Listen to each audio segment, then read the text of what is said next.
I'm tired of this working shit. These jobs ain't it. Need something that can pay me.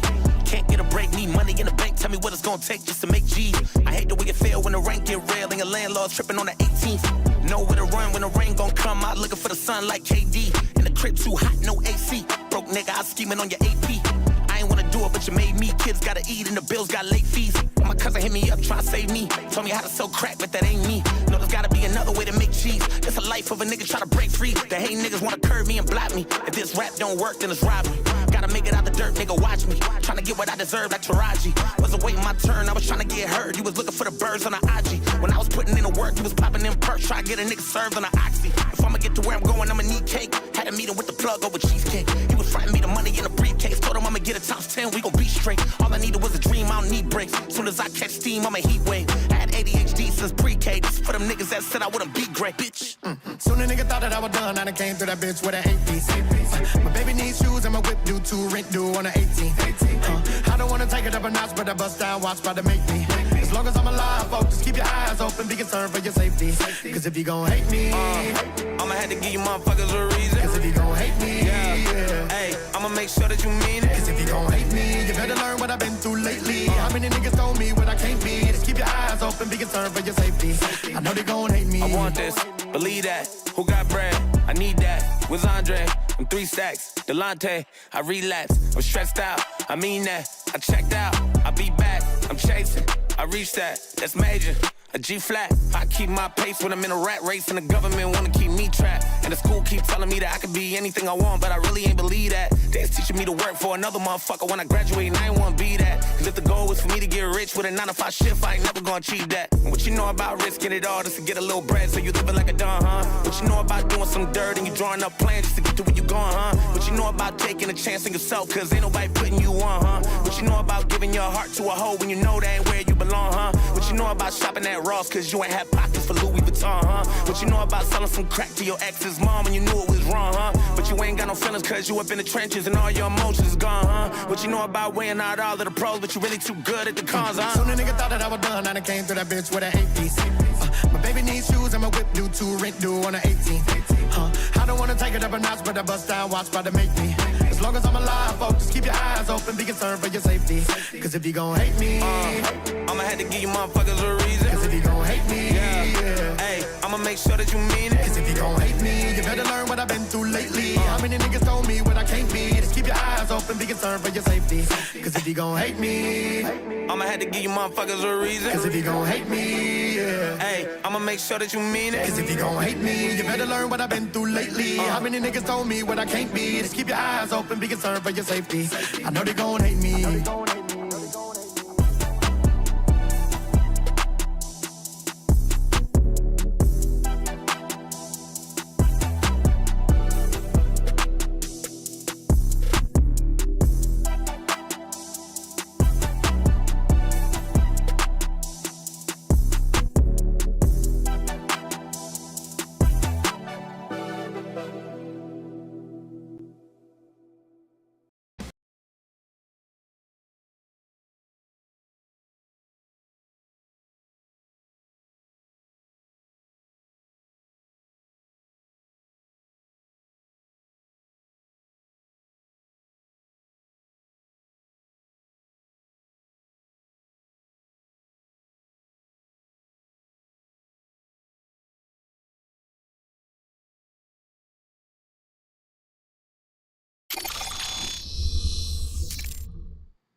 I'm in the world but not of it. I praise God every day and I love it. I say what I want and I say what they want. I stand for the truth and what's right and they don't. Life is simple, it's no puzzle. Common sense will tell you not to wear a muzzle. Fear no evil, trust no people. When in doubt, shout, I'm a believer. I fear no man, though the world is broken. God, shine your light on me. I fear no man,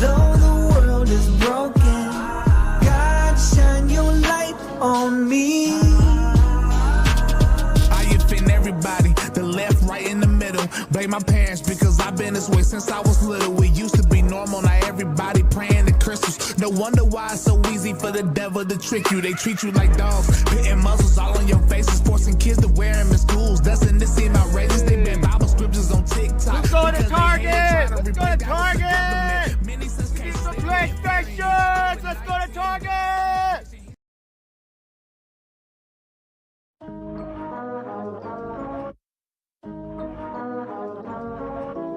I'm in the world, but not of it. I praise God every day and I love it. I say what I want and I say what they want. I stand for the truth and what's right and they don't. Life is simple, it's no puzzle. Common sense will tell you not to wear a muzzle. Fear no evil, trust no people. When in doubt, shout, I'm a believer. I fear no man, though the world is broken. God, shine your light on me.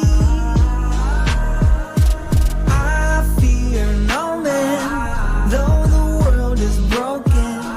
God, shine your light on me.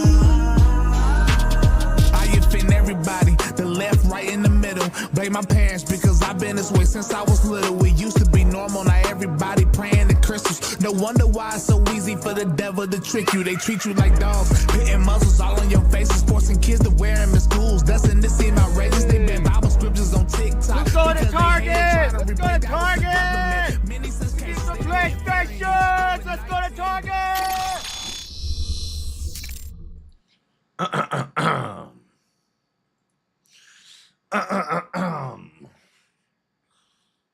Welcome to the show, ladies and gentlemen. You know what time it is. It's White History Month, and we still rolling with Trump. We still rolling with Trump. We got a show today. Actually, it's not much of a show. Lots of news, lots of little crazy news stories, but really not much news. Not a lot going on. We're gonna run cover for our boy Trump, because if they're gonna hate me, I'm about to give him up because of a reason. We're gonna run cover. We're gonna look at the great funding cuts that have been happening. Funding cuts to Planned Parenthood, funding cuts to Harvard, and a bunch of these other liberal factories where they churn out little brainless zombies. They keep our young people in a state of perpetual adolescence and turn them into liberal retards. Cutting funding to them. Trump's coming under fire from every angle yet again, as always. Lawsuits, lawfare. We're going to run some cover. It's White History Month. And Trump is a great white man in history.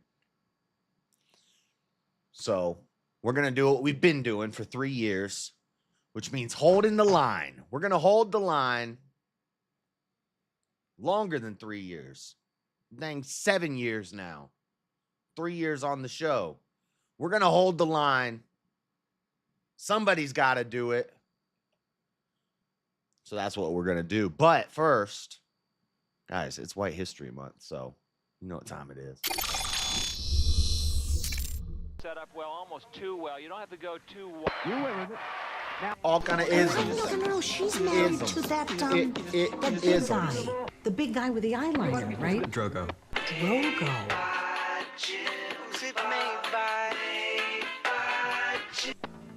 Daddy and I are never going to get a divorce, but if we did, It's we would amazing. love you both just as much.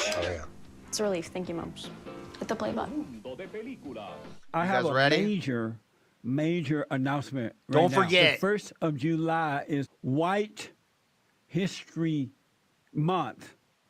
So the whole month is White History Month from now on. Happy White History Month. It's White History Month. I'm gonna celebrate with my friends. It's White History Month. So be sure to tell everyone there will always be different months to celebrate. This month's gonna be White history. It's White History Month, and I'm gonna celebrate America. It's White History Month, and I'm gonna scream it to everyone. There will always be different months to celebrate, but this month's gonna be White History. That's right. It's okay to be white. It's okay to be white, ladies and gentlemen. It's all right. All right. Okay. That's that. All right. So what do we got? A couple things on our docket. Mainly, we're going to be talking about funding cuts. Funds are being cut. Funding cuts. And then we're going to talk about how little Somalia, Minneapolis, is about to be ran by a pirate from the movie Captain Phillips. I am the captain of the ship now. What's he say? What's he say in that movie? I am the captain of the ship now. I can show you the way. I will show you the way. We're going to talk about this. Omar Fateh. This guy. And then a lot of Trump stuff. Trump's got a health condition in rapid fire. ICE has access to all of our Medicaid records. They're going to use it to find out which illegal immigrants are on the payroll for our welfare, so that they can get them. And we'll cover this Doodlegate thing. Doodlegate. We got Doodlegate. We'll cover Doodlegate. Oh, Lord. Oh, Lord. It's like people just don't learn. People just don't learn. We'll look at Doodlegate, I guess. But that'll be quick. We're going to try to focus on some good things that Trump is doing in America right now, instead of focusing on the nonsense. We're going to get back on schedule because it's White History Month. They're trying to distract us with all this other mess. But that's what we're going to do today. Oh, and then it's in the thumbnail. It's not even a big portion of the show. I just needed something else to add to the thumbnail. You know, it couldn't just have me and words. I needed to add something that popped. So I put a picture of that what's her name? I don't even know her name. Anna Luna Paulina, whatever the heck her name is. I don't know who she is, but she's fine. I'll tell you that much. We're going to find out who she is. She's a congresswoman. She was on the cover of Maxim. It's not even a big part of the show. I just put it on the thumbnail because, you got to have a hot lady on the thumbnail. Doodling is better than diddling. That's true. That's true. I'd rather be a doodler than a diddler.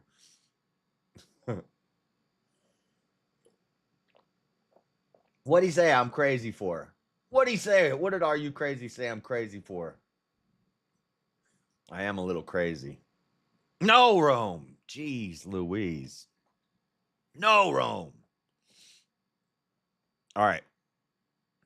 So let's go to this education funding cut. There's a bunch of lawsuits now from NPR. The Trump admin is withholding over $6 billion with a B, $6 billion in education grants for schools. They're freaking out about this in Utah. They're also freaking out that we're going to lose PBS. So I made sure to put a PBS article in here, and we can all say, goodbye, PBS. You've got to go. PBS, the public broadcasting system.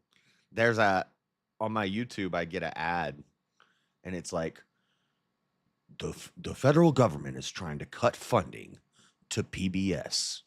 This is where we get our educational videos from, and da-da-da-da-da. If you want to save PBS, call your congressman, call your Senate, or whatever. Who the hell watches PBS? Nobody. My babysitter used to make us watch PBS. I hated it. I don't need to see Arthur every day, reruns of Arthur. Shout out Crowder, but he was on Arthur. Arthur. All right. But anyway, we're talking about this education funding cut. On Monday, the Trump administration, and this is from earlier in the month. So this has been happening all month. We're just now talking about it. But the lawsuits are what we're going to look at more because they're more recent. But this is on Monday, July 1st or whatever, the closest Monday to then. Trump administration notified states that it was withholding over $6 billion in previously approved federal education grants to schools.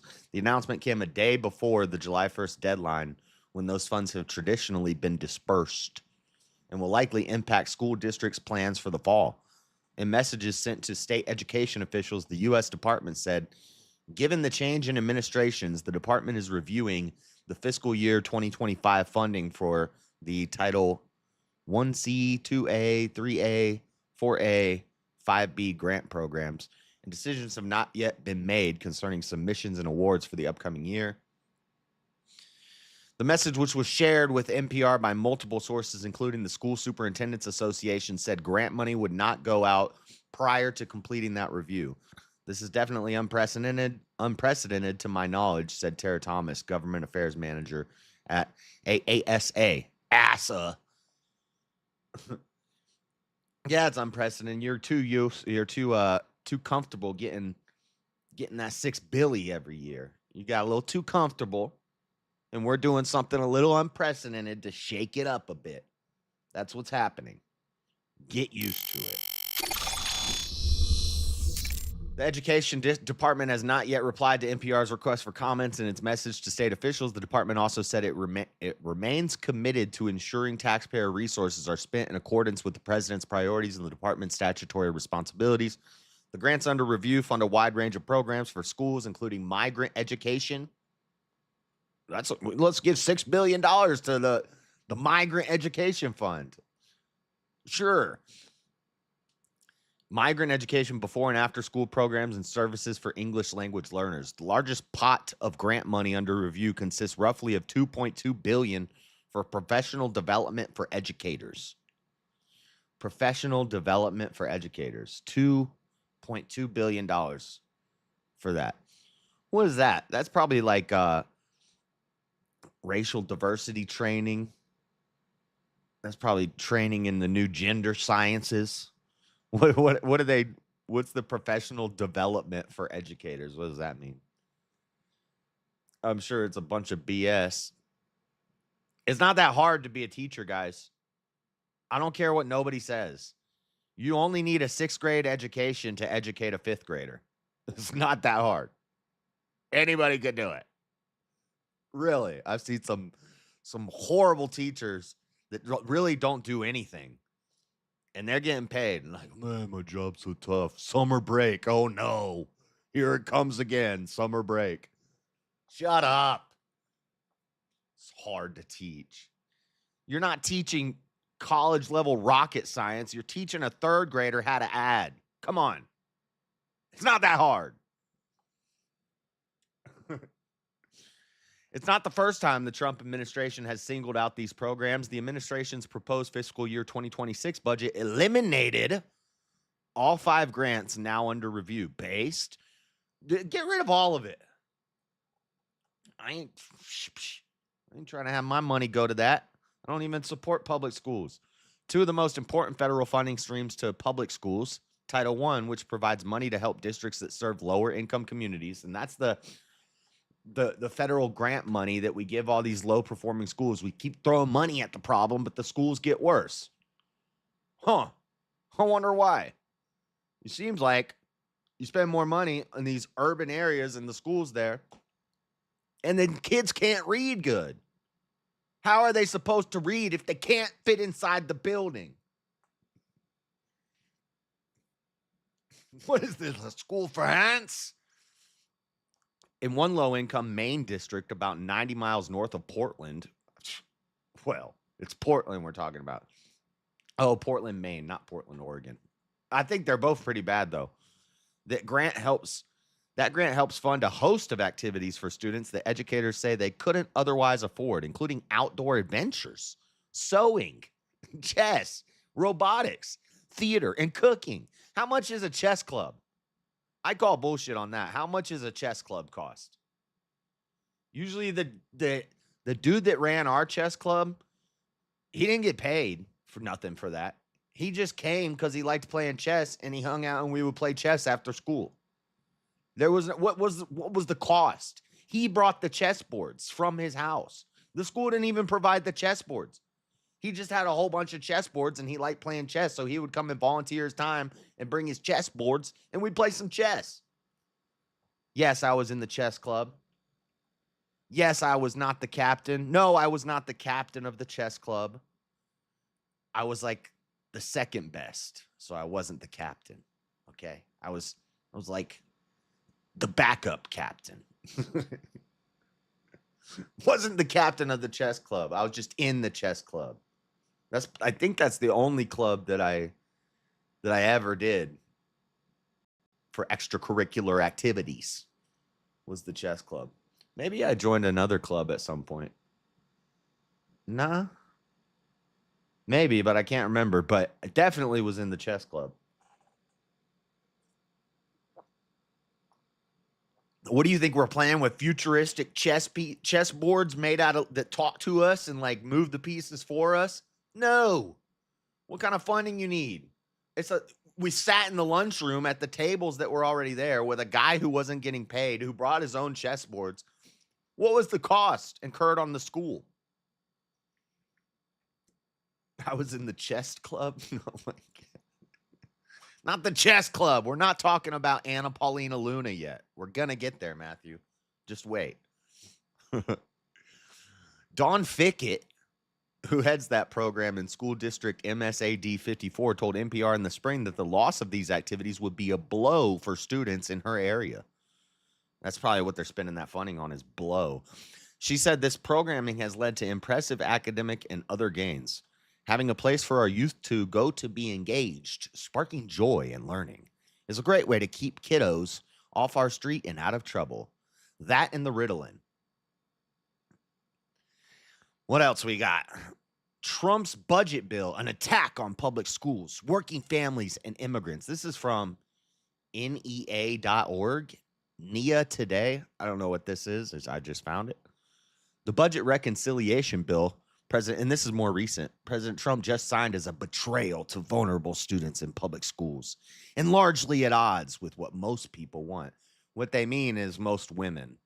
What most women want. Free lunches, daycare for free all day. Just keep the kids in school, at daycare, eventually in college for 30 years, educate them longer and teach them less. Marxism 101, so that everybody can go to work and it boosts our economy. So we like high housing costs. And we like having both parents working and the kid basically raised by the state. That's perfect. What's up, me, myself, and I? Abe Dinkus, Matthew, Ryan Lopez. What's up, guys? All right. On a holiday weekend that should be spent celebrating the great promise of America, the nation was subject? Isn't that redundant? Wouldn't you just say subject? The nation was subject to a shocking display of greed and cruelty in the federal in the federal budget bill Trump strong-armed through Republicans in Congress, which unfairly burdens working people. Why? Because you might have to actually, take care of your kid. What does that mean? Puts the vulnerable at even greater risk and drains money from public schools. The new law imposes deep cuts to critical programs that families rely on, while handing out $1 trillion in tax cuts for the wealthiest individuals and corporations. This budget is a direct attack on the very people our public institutions are meant to lift up, said NEA President Becky Pringle. Becky Pringle. Instead of investing in our children's education as well as their health and their future, this law hands billions in tax breaks to the unwealthy while pulling the rug out from under America's students and families, she said. Explain to me why. This isn't just a policy failure, it's a moral disgrace. All right, enough with the editorialization. Tell me the details. It establishes a major federal voucher program. The spending bill creates the nation's first major federal voucher program, a long-term goal of the far right that Trump did not achieve in his first term. Many people do not want school voucher programs. Vouchers have appeared on state ballots 17 times. School voucher programs. Is this school choice? Is this school choice? What's the argument against school choice? Vouchers have appeared state ballots, and every time voters rejected them. The most recent votes in November 2024 were in Colorado, Kentucky, and Nebraska. Despite public sentiment, Republicans in Congress rammed through a federal voucher program that is guaranteed to harm public schools. Based. Here's how it works. In return for donations to intermediary organizations that pay for private and religious schools, wealthy individuals receive up to $1,700 in dollar-for-dollar tax credits worth far more than any other charitable contributions. There is no cap on how much the federal government will spend on this tax giveaway. It is now a permanent part of the federal tax code that will cost at least $25 billion per year. NEA estimates. Wait, I don't get it. In return for donations to intermediary organizations that pay for private and religious schools, wealthy individuals or people who donate to private schools. So basically they're saying if you donate to something, if you donate towards some sort of education cause like private schools, then you get a tax write-off for it. You get a tax credit for donating to intermediary organizations and private schools. Instead of the government paying for the public schools and the private schools, well, they don't pay for the private schools, but instead of the people get a tax return for donating. This is encouraging charity to schools. I don't know why they're bitching about it. If I understand this right. I don't know. Money's confusing to me. No more public school BS. That's right. My kids start homeschooling in a month. Based. Yeah, and I don't think you're rich, Matthew, and you're able to do it. People can do it. And also, my parents were not rich, and they probably had to sacrifice so that I could go to a private Christian school instead of going to public school. At the time, I didn't like it, but now I look back and I'm glad for it. I had to wear a tie to school every day, and I did like that because I felt like Will Smith from Men in Black every day. The first day of school, I didn't like. You could wear blue pants or black pants, and you could wear a blue shirt or a white shirt, and you could wear a blue tie or a black tie. I always rocked the black on white, and I'd be like, "Here come the Man in Black, Man in Black, gonna clean the band up." Dude, I'd walk up like, I make this look good. I felt like Will Smith every time I got dressed up for school.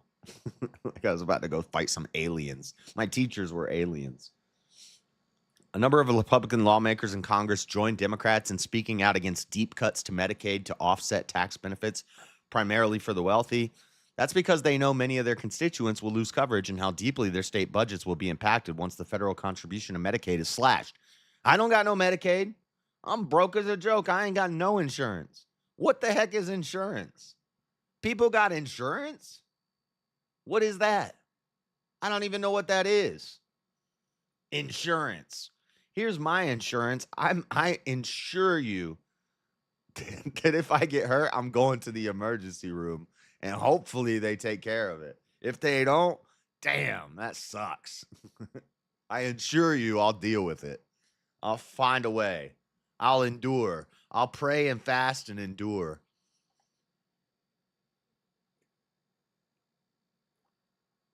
Nearly 80 million Americans, including 38 million children and 1 in 10 education support professionals, currently receive health care coverage through Medicaid and the Children's Health Insurance Program. The CHIPS Act.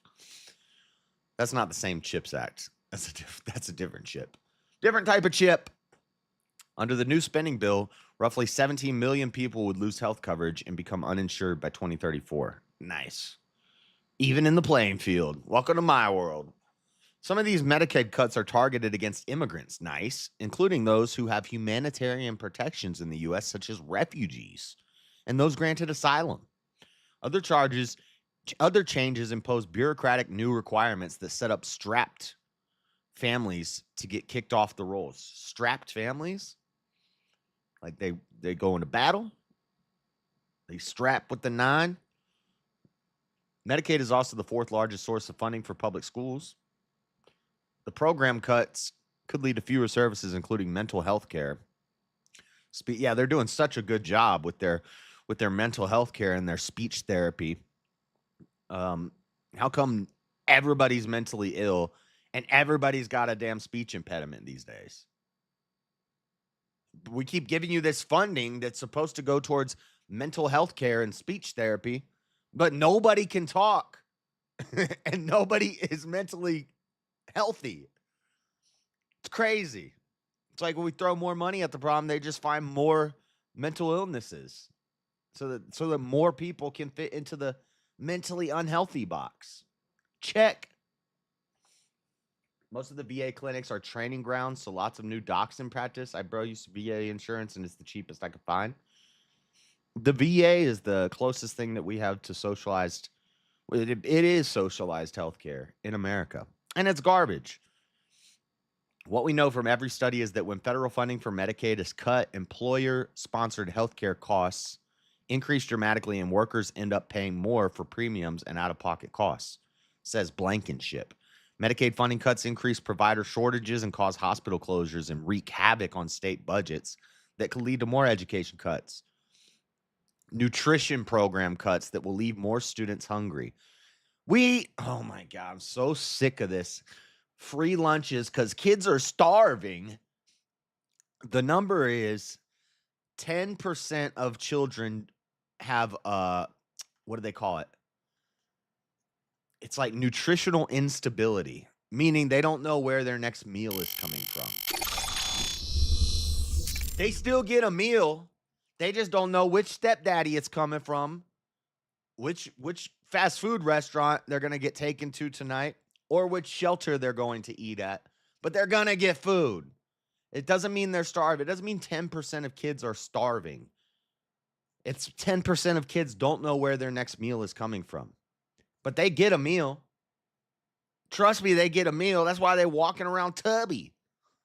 There's not a starving kid problem in America. There's a fat kid problem in America. Even the poor kids is fat.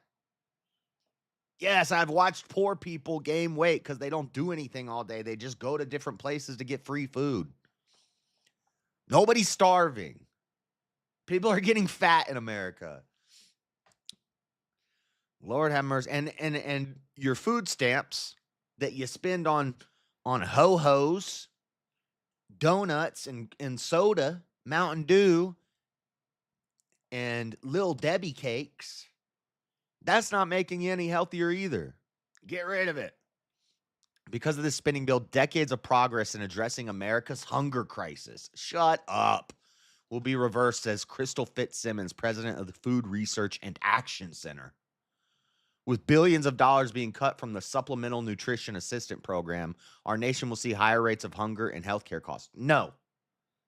The poor people with food stamps don't buy healthy food. They buy garbage. They buy ramen noodles, freaking Nutty Buddy bars, and Mountain Dew. That's the diet. I've seen their pantries, okay? Ho-hos for show. For the first time, states are required to pay a portion of SNAP benefits and will require to cover 75% of the program and administration costs. This is dumb. We have an obesity problem in America. Nobody's starving to death. It's so dumb. They're lying to you. Don't fall for the okey doke. What's the latest on Trump's school funding freeze? What we know and what we don't know. This is from edweek.org. We got some new sources this week that I've never seen before. Poor people don't go to the doctor or the dentist unless it's to get meth. or opiates or amphetamines, pretty much. Trump administration has injected fresh chaos into school budget planning for the quickly approaching academic year with its abruptly announced and unprecedented nationwide halt on 6.8, almost 7 billion in education funding Congress allocated in March. In the weeks since, states and schools learned that key funding for English learners,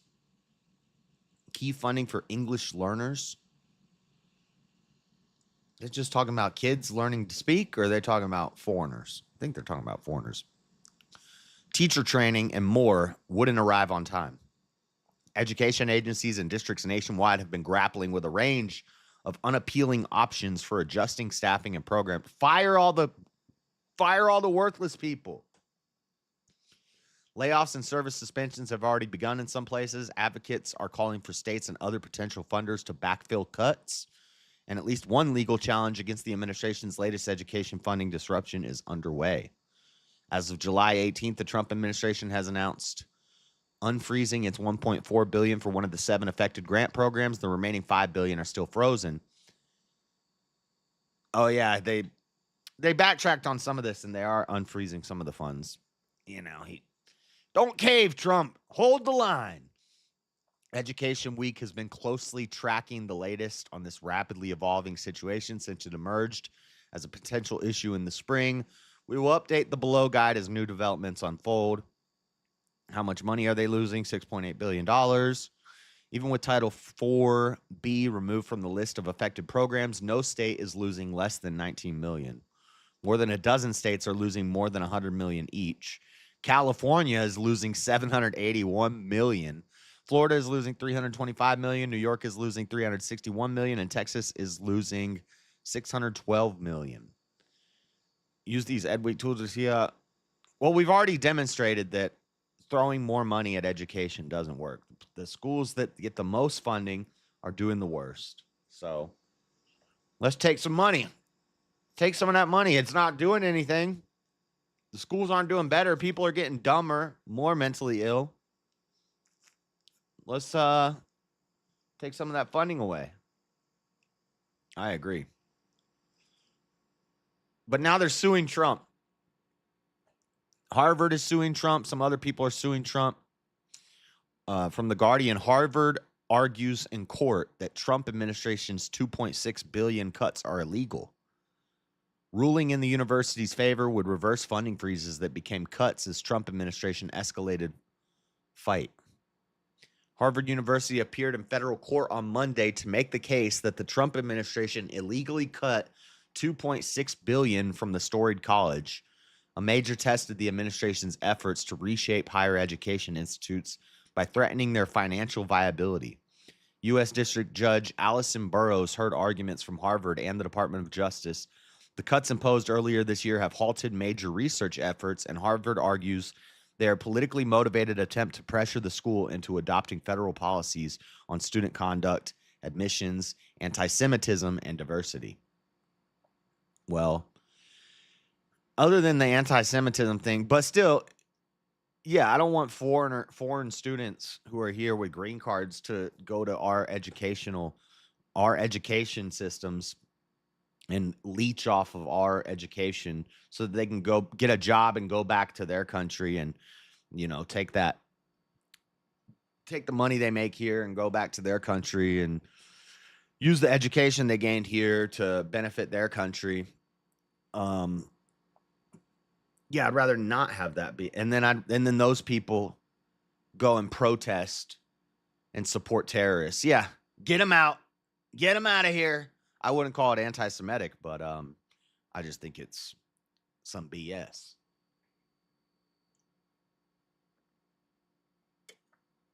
The schools with the most money have the better sports teams. That's about it. That's about it, producer.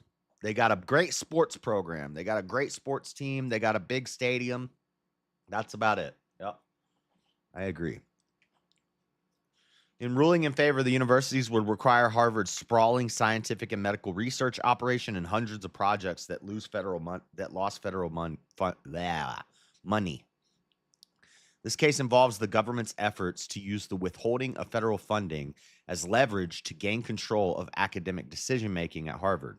good. Harvard's become a pile of dirt. Remember what was the thing? There was a study that or like a peer-reviewed thing that they released from Harvard from some black lady, and it was, oh my God, I can't remember the story, but we've covered some of the garbage that comes out of Harvard. All told, the trade-off put to Harvard and other universities is clear. Allow the government to micromanage your academic institution or jeopardize the institution's ability to pursue medical breakthroughs, scientific discoveries, and innovative solutions. Well, the medical breakthroughs, how to like chop off penises, how to do some transhumanism. We're going to make babies in vats. What kind of scientific medical breakthroughs are you working on? Yeah, if you're going to take government funding, if you're going to take taxpayer funding for your school, we want some transparency and we want to be involved in what sort of medical breakthroughs you're coming up with. Because lately, it's been some garbage. It's been some weird stuff. Y'all don't even know what women are anymore in Harvard. And that's what kids are being taught? No. My taxpayer dollars ain't paying for that. School. Oh, wait, I already read that. Harvard is the first and so far only university to sue. The university has separately, because probably Harvard is the most corrupt. The university has separately sued the administration over its revocation of Harvard's eligibility to host international students based. Trump has also threatened to revoke Harvard's tax-exempt status, but he's taken no action to that effect so far. Why is Harvard tax? Why is Harvard not? Why is Harvard tax exempt? It's not a nonprofit. You're not doing anything for charity. You're educating people. Oh, so that's a charity, but those people get paid. The teachers get paid. The school's making money. They're profiting. Why is Harvard tax exempt in the first place? Burroughs is overseeing both of Harvard's cases against the administration and in June issued an injunction stopping the government from barring foreign Harvard students from entering the country. Monday's hearing was the first time the court heard arguments about the legality of the administration's funding cuts. The hearing ended without Burroughs issuing a ruling from the bench. A ruling is expected later in writing. So the lawsuits are piling up. I think we got another article about it from NPR. Lawyers for Harvard and Trump square off in court in Boston in a packed federal courtroom on Monday. And this is from the 21st. So this happened this week. Lawyers for Harvard University argued that the federal government's freeze of more than, never mind. Well, I'll talk about it. I'm about to, something popped into my head just now. I got distracted. What's up, John Barrett? Argued that the federal government's freeze of more than $2 billion in grants and contracts is illegal and should be reversed. So this is just saying the same thing the other article said. After the hearing, President Trump took to social media saying, the Harvard case was just tried in Massachusetts before an Obama-appointed judge. She is a total disaster, which I say even before hearing her ruling. He went to say he intended to end the practice of giving Harvard billions and instead to give it to other colleges and universities. How did this Trump-hating judge get these cases? He wrote, when she ruled against us, we will immediately appeal and win. Of course they're going to have a Trump-hating judge from Massachusetts. Oh, there are probably a dime a dozen out there. Not going to be hard to find one. Whichever way Judge Burroughs decides, legal experts NPR talked with don't expect a full resolution anytime soon, given the likelihood that either side will appeal a ruling. All right. That's all the updates on the freezing of the funds for higher education and lower education and Harvard, all the funding cuts for that stuff. I'm with it. I'm tired of funding these liberal cesspools.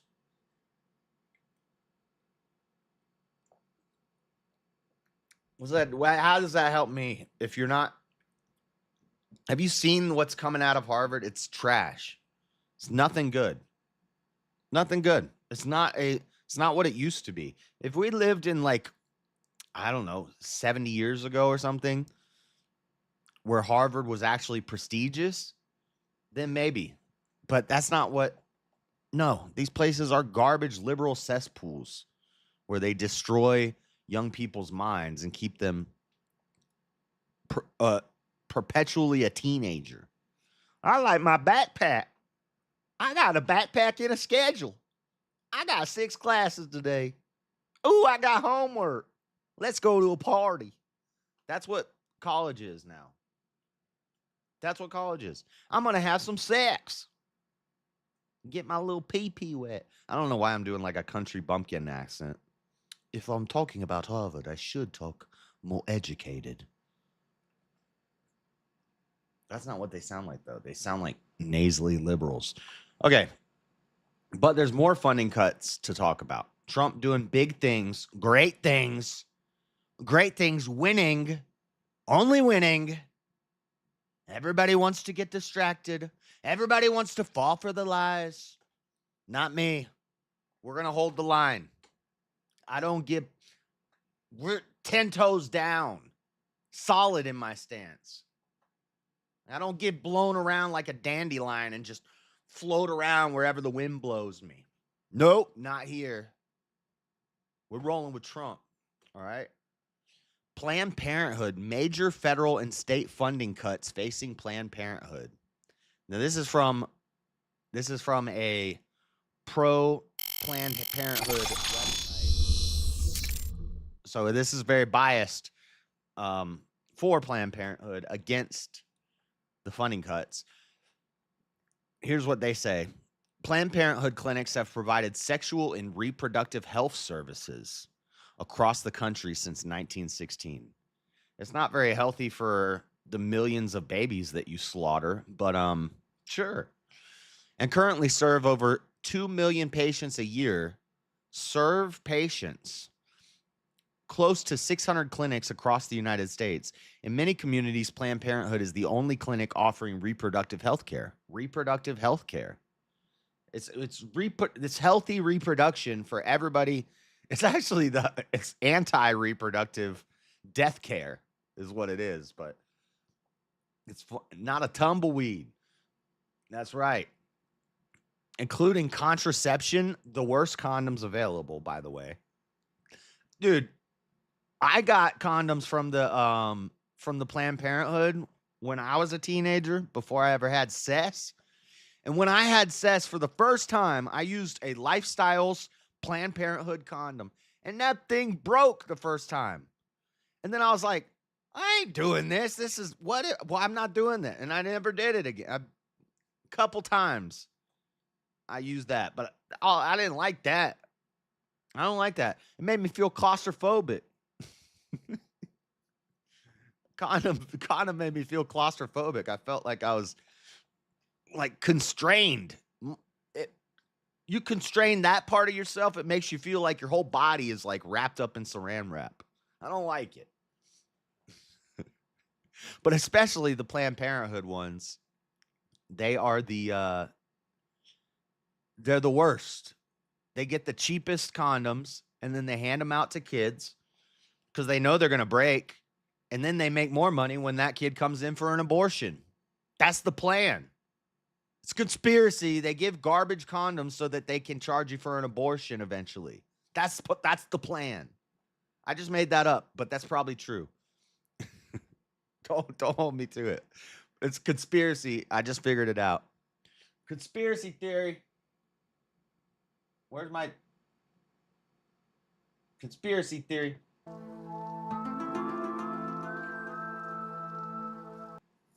Okay.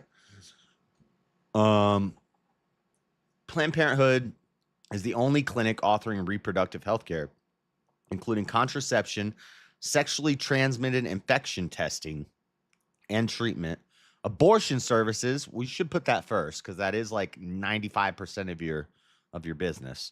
Pregnancy testing, cancer screenings like pap smears and breast exams, and other preventative services. 1/3 of Planned Parenthood's revenue comes from state and federal government funding, including Medicaid, to provide healthcare services. According to Planned Parenthood's 2022-2023 annual report, abortion services make up 4% of all the health services they provide. That's absolute bullshit. That's been debunked thoroughly. What they say is that the actual abortion procedure is only 4%. But then there's 10% that is the, getting people in there to talk to the abortion guy. And then 10% of it is aftercare after an abortion. And then 40% of it is the visits leading up to the abortion, where they do other little procedures that are all procedures prepping them for the abortion. So it ends up being like 90% of it is abortion. They don't do mammograms. They act like they're doing mammograms. They do pap smears and breast exams. Breast exam, they don't do. A lot of people used to argue they do mammograms. And they don't do mammograms. Planned Parenthood's no. They're there to kill babies. That's it. All that other stuff is just icing on the cake, so they can be like, look, we also give people condoms that break so they can get an abortion. I got a new schmishmortions. Nope, I'm saying abortions.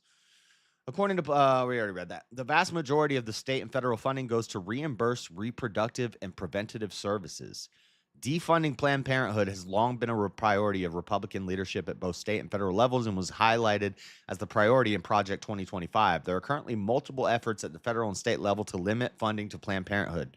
According to a newly released KFF health tracking poll data, 1 in 3 women says they have gone to a Planned Parenthood clinic for care, as well as 1 in 10 men. 32% of women have gone to Planned Parenthood for care. What percentage of What percentage of those 32% of women went there for abortion? Nearly half of black women have gone to Planned Parenthood clinic.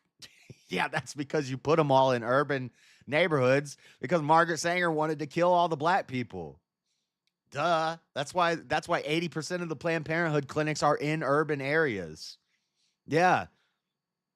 That's why the majority of the, even though there's such a small percentage of the population, black women are like the biggest customer for abortions. It was all part of the plan.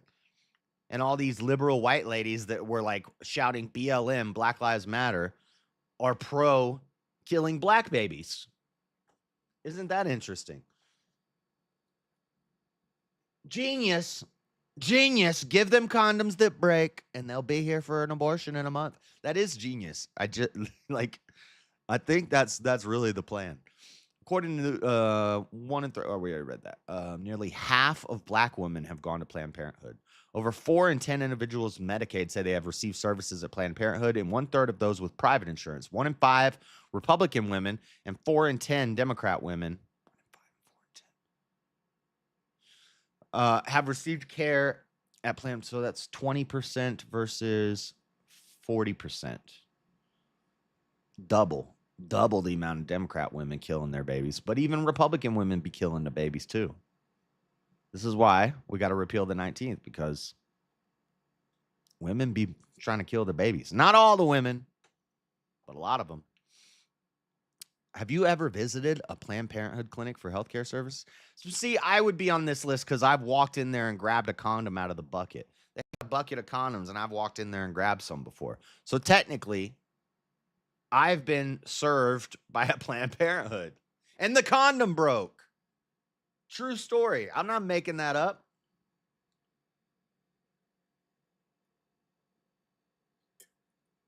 PP is a misnomer? What are you talking about? But anyway, so that's what they're saying. What's the Hill saying?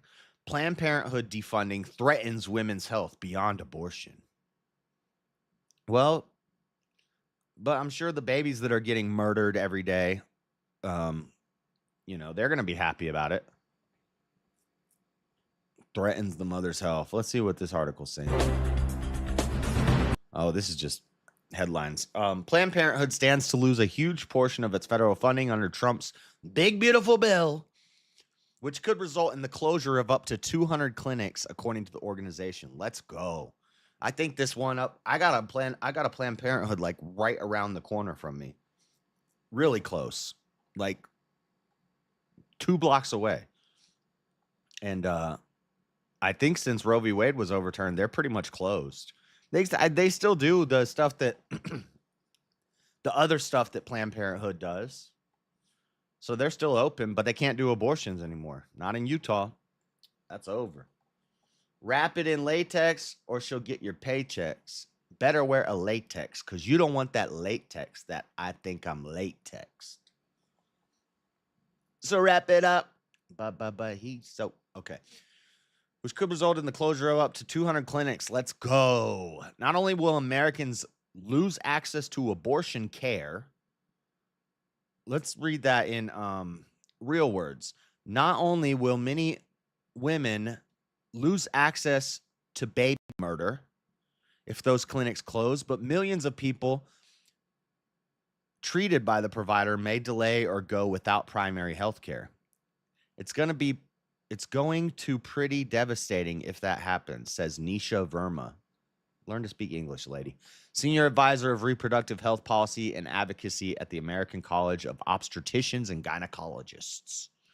The system healthcare is already struggling to take care of patients. A provision in the massive policy and spending package signed on July 4th bans healthcare providers who perform abortions and receive more than $800,000 a year in federal reimbursements from getting Medicaid funding for 1 year. Planned Parenthood sued the Trump administration this week over the measure, arguing that its clinics make up most of the impacted entities. A federal judge approved its request to temporarily pause the Medicaid funding cuts for 2 weeks. A spokesperson for the Department of Health Services declined to comment on the lawsuit. Massachusetts district judge, is this the same judge in the Harvard case? Indira Tawani. Indira Tawani is the judge's name. That sounds like a real winner. Who issued the injunction will hear arguments on July 21st on whether to extend the pause further. Planned Parenthood officials argue that if Medicaid funding is withheld, the resulting elimination of healthcare services, staff layoffs, and health center closures will dire and compounding consequences on the nation's public health, according to the lawsuit. Who wrote this? What does that even mean? Planned Parenthood officials argue that if Medicaid funding is withheld, the resulting elimination of healthcare services, staff layoffs, and health center closures will dire and compounding consequences on the nation's public health, according to the lawsuit. That don't make any sense. I don't know who wrote this, but whatever. So Planned Parenthood losing a little ching-a-ling in their pockets, you know? What's PBS saying? Hey, PBS, you're going to lose funding too. You ready? Since President Trump signed his sweeping domestic policy bill into law, one key provision, which prevents Planned Parenthood clinics from receiving Medicaid funding, has already been blocked by a federal judge after the organization sued. Tomorrow, Judge Indira Tawani will hear the first arguments in the case since she issued a temporary restraining order. Joining us now to discuss this further. Dude, this pisses me off that the president can do something that a lot of Americans support and what we voted for. Yes, this is what I voted for. I voted for economic policies, less war, which, Trump's not coming through on that. I'll say, I don't know. I haven't seen the results yet, but I'm going to give him more time because I understand that these things could take time. And of course, he's going to say on day one, we're going to end all the wars. And I kind of knew that wasn't going to happen like that.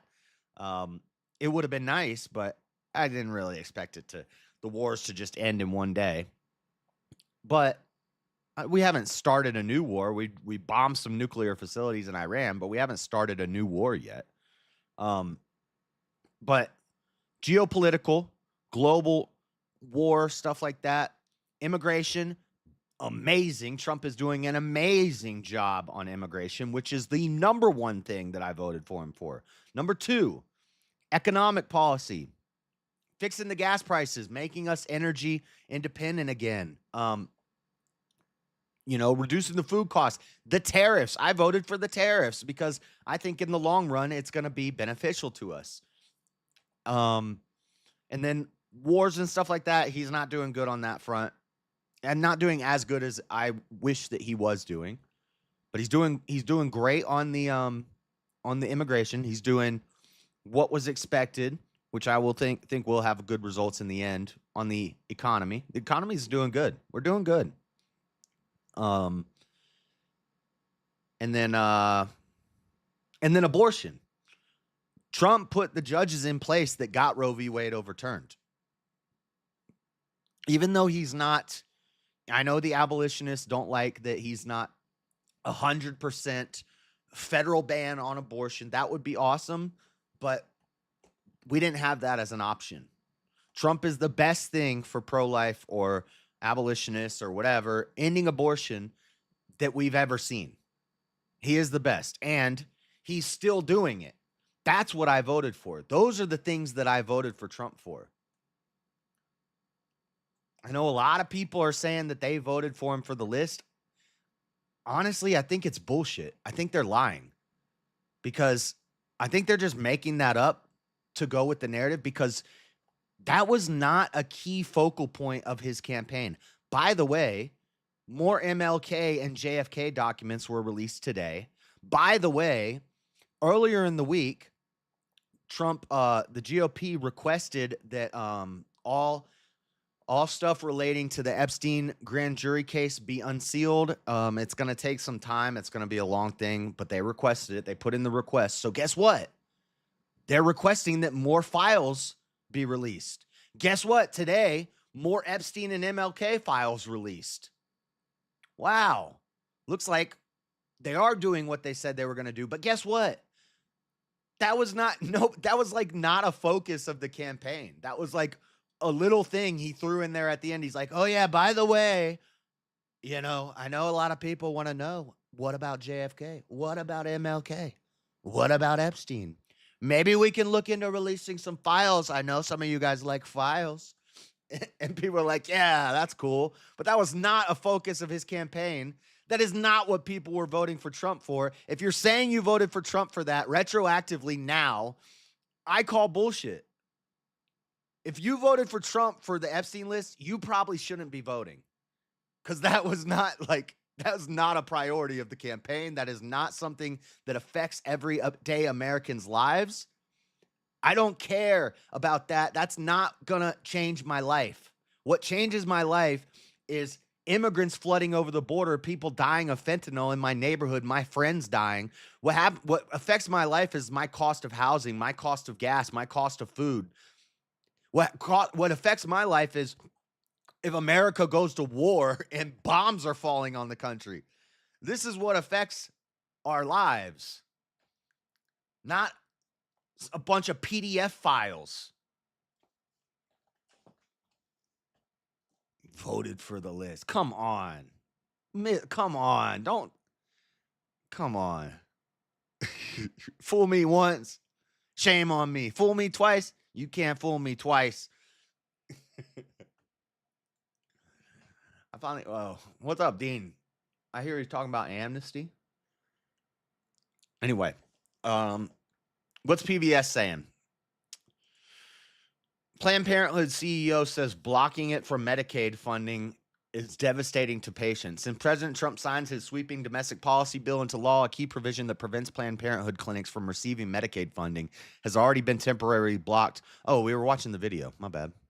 Is the president and CEO of Planned Parenthood, Alexis McGill Johnson. Thank you so much. How many babies have you killed this week, Satan? For being here. As I mentioned, Judge Talwani has already said that she believes your case is likely to succeed in proving that parts of this law are unconstitutional. What is the argument you're making in this suit?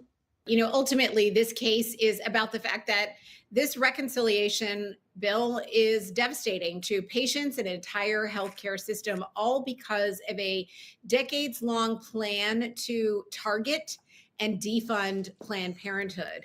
We see our argument and our best case is to expose the naked attempt to attack and really punish Planned Parenthood, not simply for providing access to abortion care, which we know Medicaid does not cover, but in fact to be a strong advocate. And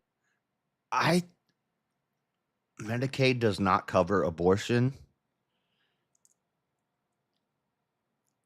but I'm sure they have some sort of workaround.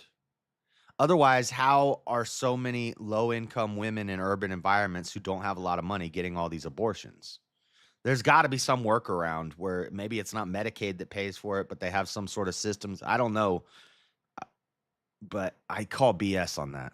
And vocal rights supporter for abortion access across this country. Somebody's paying for it. We are leaning. Somebody's paying for it, and it's not Shaniqua. Heavily on the First Amendment to protect our right to free speech and our right to association, because we believe that that is a fundamental freedom that should protect everyday Americans who seek access to healthcare from the providers who fight so hard on their behalf. If, as you're saying, though, that Medicaid doesn't cover abortion, why was this so crucial for Planned Parenthood? I mean, what would happen if your suit failed and Medicaid was blocked? Well, that's a good question, PBS guy. Maybe we should let PS keep getting some funding. Thank you for asking the tough questions, William Brannigan. If Medicaid doesn't pay for abortion, why are you so concerned with losing your Medicaid funding? Well, we do a lot of other services like free condoms.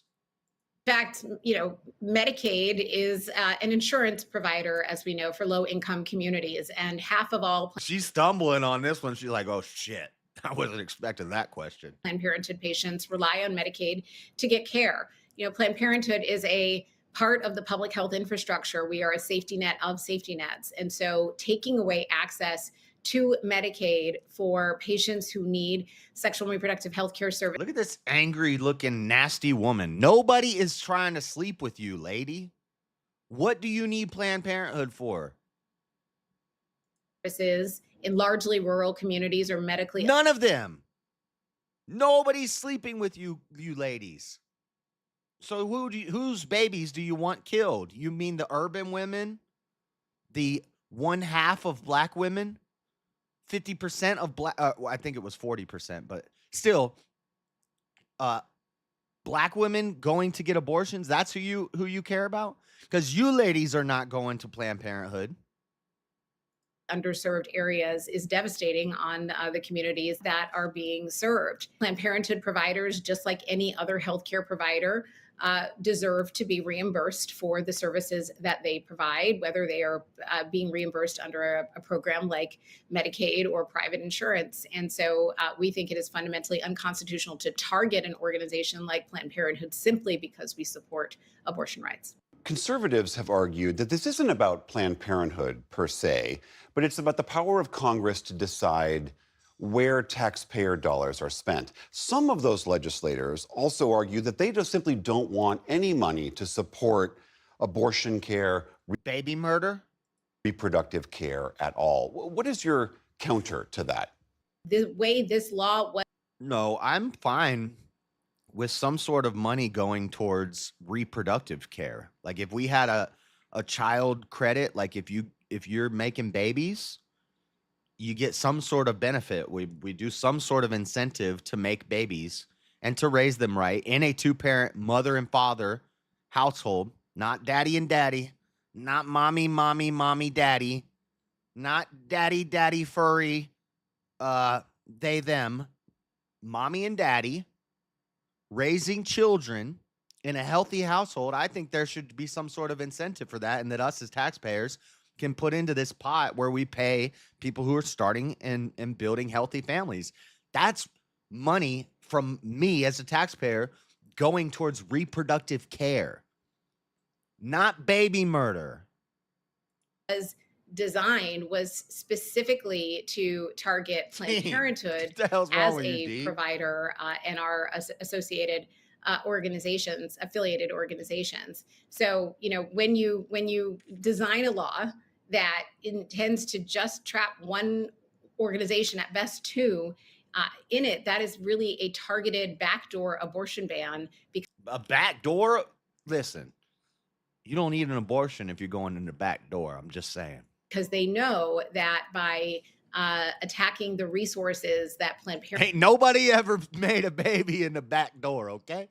Parenthood gets for providing things like what the STI hell is testing wrong and with you, treatment, weirdo? for providing birth control, for providing, wellness exams and breast cancer screenings. Those are the sorts of things that are being defunded in this egregious. I've seen this debunked years ago. They always bring up, they used to say mammograms and then they got called out on it and they got debunked.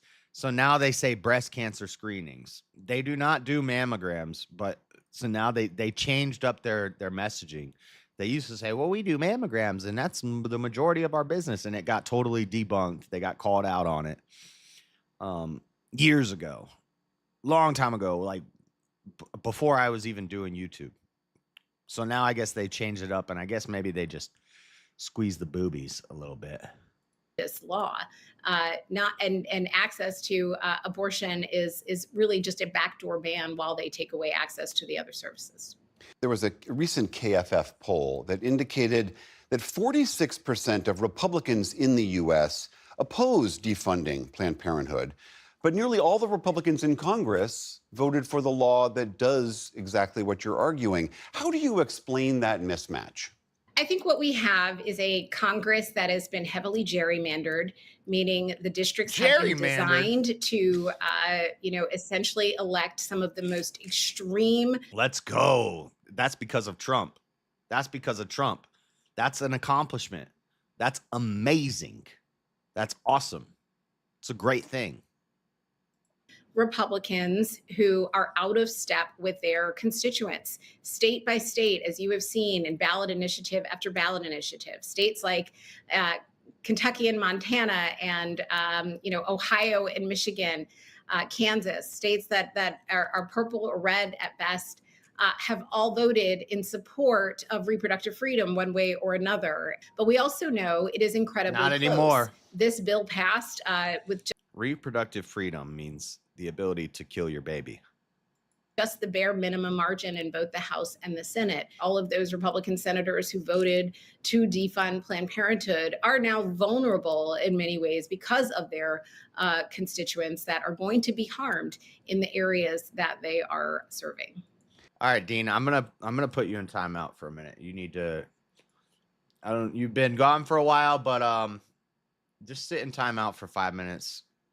You're being a weirdo.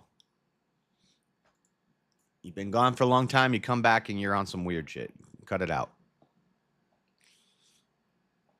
All right. Sit in timeout for a little bit. Relax. I ain't trying to see that in my chat. When I look at my chat, read that. All right.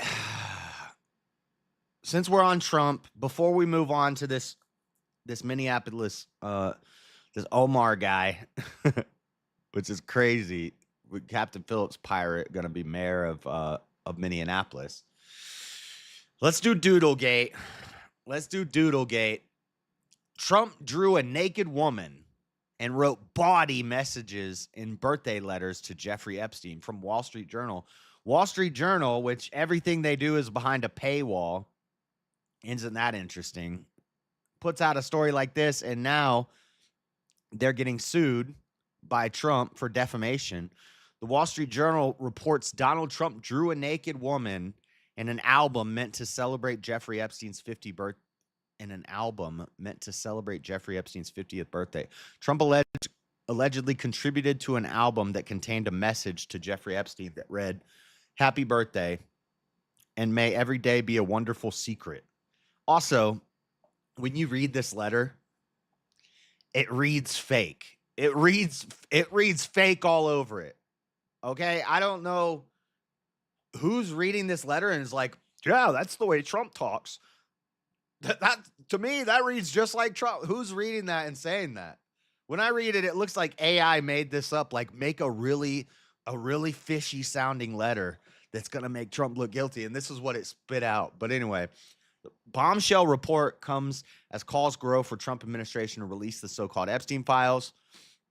So apparently, I guess Ghislaine Maxwell had like a book that had a bunch of happy birthday notes to Epstein. and one of them's from Trump, and it's a picture of a naked lady, and and Trump's like, I never have doodled a doodle in my entire life, and then people are like, he does doodle. He's a doodler.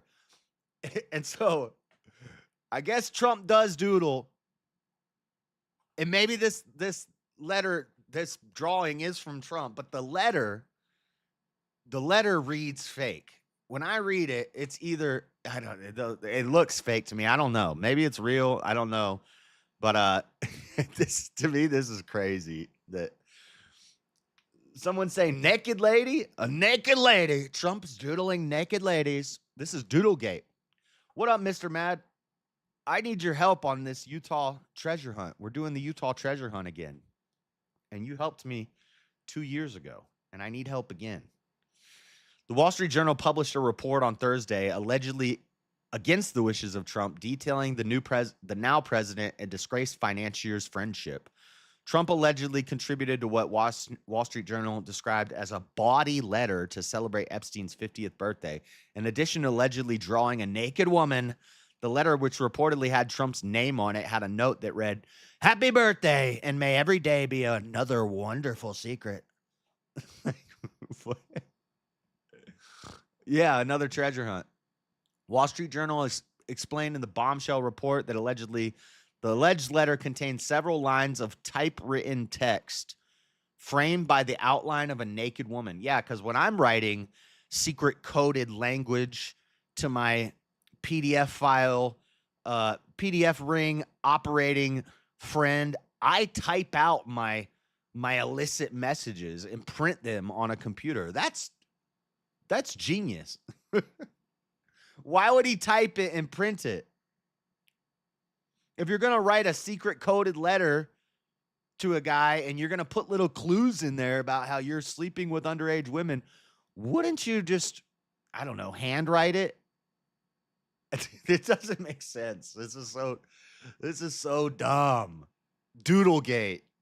It's Doodlegate, guys.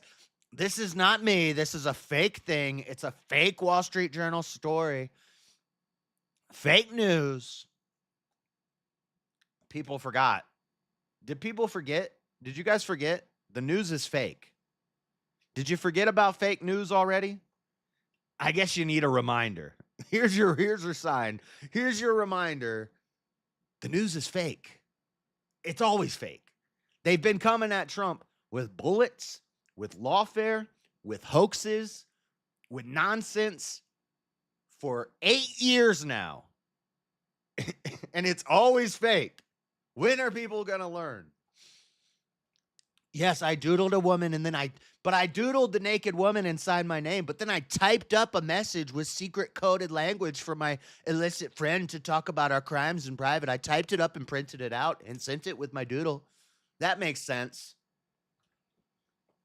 Ridiculous. Wall Street Journal reports the album had poems, photos, and greetings from people in finance, academics, Epstein's former girlfriend, and childhood friends. The book was put together by Herbert Weitz, a bookbinder. Weitz died about 17 years after Epstein's 50th birthday. What we know, Wall Street Journal said in its report that it is unknown if any of the letter were part of Trump administration's review of the so-called Epstein files. Wall Street Journal said Trump had threatened to sue the publication if the article got published. I'm going to sue the Wall Street Journal just like I sued everyone else. Okay.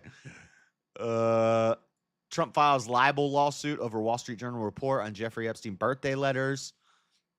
Lawsuit which seeks at least $20 billion is an extraordinary escalation of Trump's ongoing legal campaign against media companies he views as opponents. Trump has denied that he wrote the note. So maybe he did doodle. You know, I can believe Trump doodled a naked lady. I can believe that.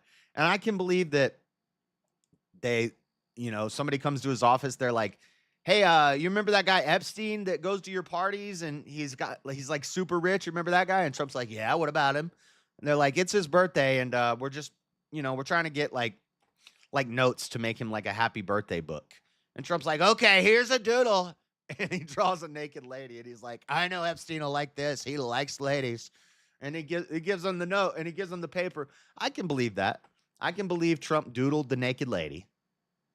but then types up a note and prints it out to go with the doodle with the autograph. That I don't believe. And the note, the written letter seems like nonsense. It seems like garbage. That's a normal thing to do. Every time I do illegal things, I make sure to allude to it in written hard copies. Yeah. Every time I do something secretly illegal and nefarious, I like to type up a letter and print it out and then draw a picture and sign it and put the printed letter with the drawn picture. Yeah, that makes perfect sense. Who would question such a thing? I can believe the drawing is real and that somehow Trump was like, okay, I'll doodle a picture for him. And he draws a naked lady. I can believe that. But typing up a letter with secret hidden codes in it and then printing it out, no, I don't believe it. I don't believe it. I don't care. I don't believe it. There's not enough evidence. And everybody's like, Wall Street Journal, they're right-leaning. Man, screw the Wall Street Journal. I don't like any of them. No, I don't trust it. Isn't the Wall Street Journal where that one guy came from that infiltrated the last gate we had before Doodle Gate? What was the last gate we had? Signal Gate? Wasn't that guy? No, that guy was from the Atlantic. Never mind. Enough Doodle Gate stuff. I'm not even going to... We're supposed to be... It's White History Month. We're supposed to be celebrating Trump's accomplishments in office so far. But I'm being fair. I'm even reporting on the, on the slander and the libel and the attacks on his character. I hope if I ever have supporters that if somebody comes out and accuses me of some crazy evil thing, that you guys toe the line. Hold down the fort. But they hate us because they ain't us. Ain't that right, Trump? They hate us because they ain't us. Hate us because they ain't us. Ain't us. What's up, Caldy? They hate us because they ain't us. Ain't that right, Trump? Yes, that's right. Okay, last little story here. Dang, I spent more time talking about those funding cuts than I expected. I thought we were going to be like way under time today. You already got supporters inward. I know. And if somebody ever says that I was on Epstein's Island, I hope you guys will be like, no, he wasn't. He was broke. He didn't go to no Epstein Island. All right. Omar Fateh. I am the man now. I am the man now. I am the captain of this city. Captain Phillips. I would need a clip of the pirate on the Captain Phillips boat. Is that what the movie's called with Tom Hanks? Is it called Captain Phillips? Omar Fateh wins mayoral endorsement at chaotic DFL convention. And apparently it's being challenged. The Minneapolis DFL party convention ended Saturday night in a chaotic flurry of activity that saw State Senator Omar Fateh claim the party's endorsement for mayor. Why it matters. The young Democratic Socialist lawmaker's victory over two-term sitting mayor Jacob Frey is a major coup for left-wing critics hoping to unseat the well-funded incumbent. It's also Minneapolis DFL's first endorsement of any contested mayor's race since at least... So your choices are Mayor Jacob Frey, who supported and helped fund the BLM stuff in Minneapolis, or a socialist Somali pirate. Those are your choices in Minneapolis. Good luck, Minneapolis. We know the status quo are going to do anything and everything to maintain power, he told his supporters. They'll have all the money in the world, but they don't hate you. Let's take a look at this guy. Oh, God. Oh, God. Here, up next, Senator Omar Fateh. I am the captain of this ship now. Show me the way. I will show you the way. Hello, everyone. Good morning. My name is Senator Omar Fateh. I represent District 62 in South Minneapolis. This is my first time hearing his voice. I'm surprised. He sounds like Michael Jackson a little bit. And I'm excited to announce today that I'm running for mayor of Minneapolis. I'm sorry for the audio. This is on Care 11's end, not my end. Yeah.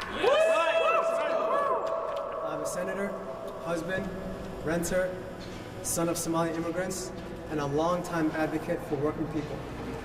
I'm running for mayor to work with you to make Minneapolis the prosperous and welcoming city we know that it can be. Yes. For working people. Look at this. Oh my God, I almost dropped an F slur. Dude, this guy back here, he just said, yes, yes. Oh my God, yes. It's getting harder and harder to build their lives here in Minneapolis, and our mayor and the status quo are failing them.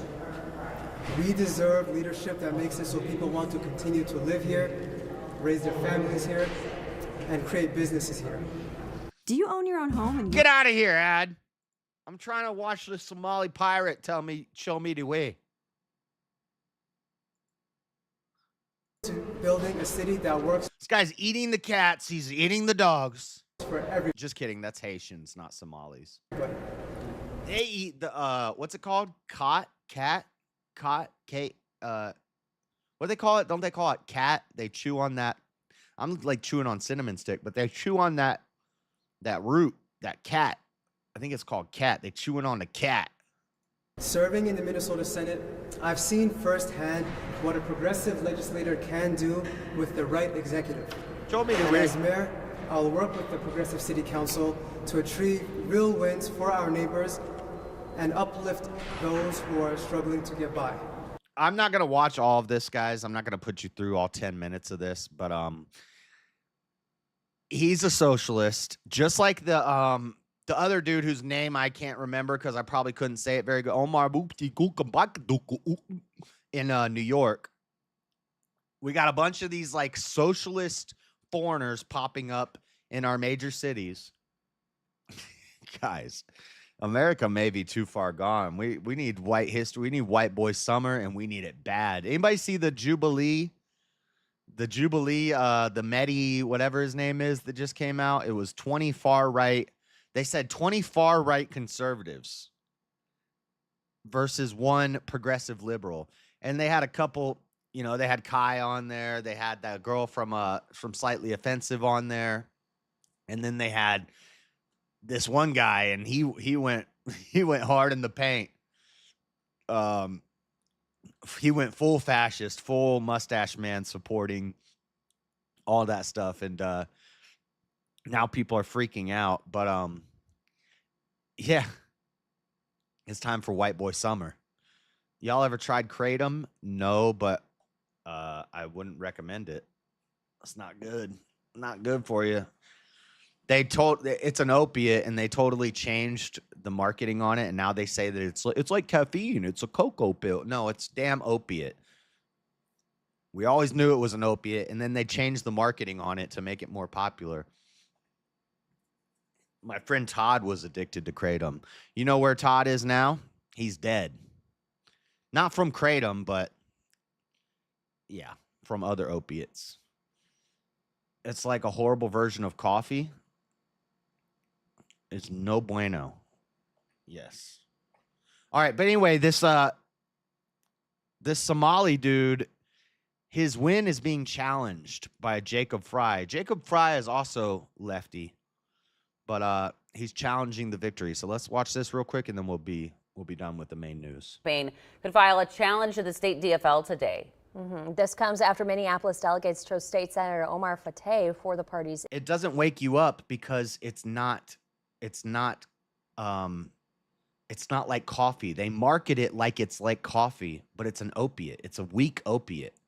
And what opiates do is, when you're doing something, they make you feel alert, but as soon as you stop doing it, you start nodding out. People think the opiates just make you tired. No, they wake you up too. When people do opiates, they're like, until they stop, and then it's like, oh wait, I got to do something.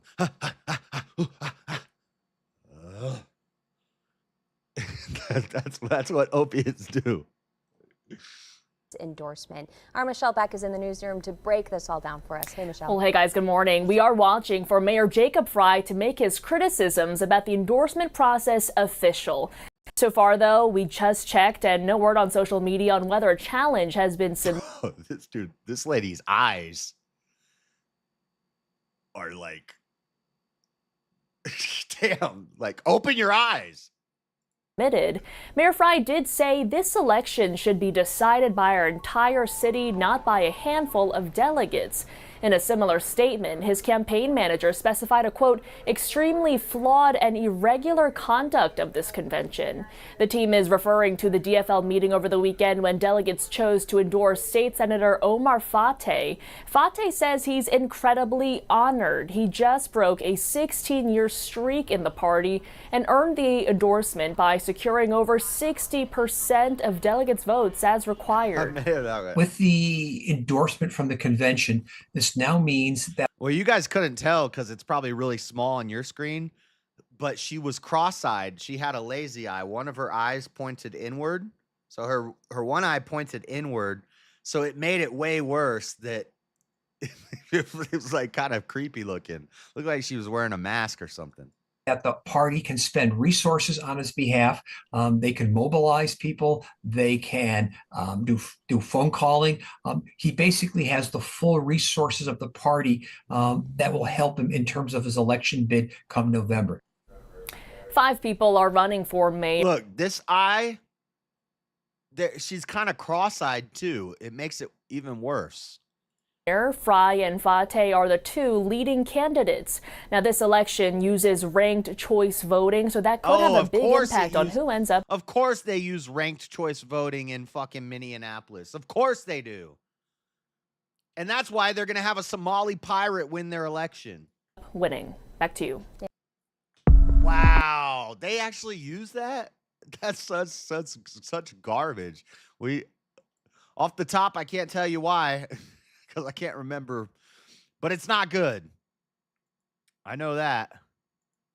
We did a show about it a long time. We broke it all down and we looked at it.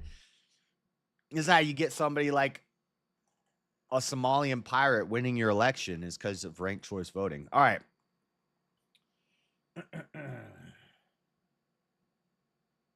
Why is my thing?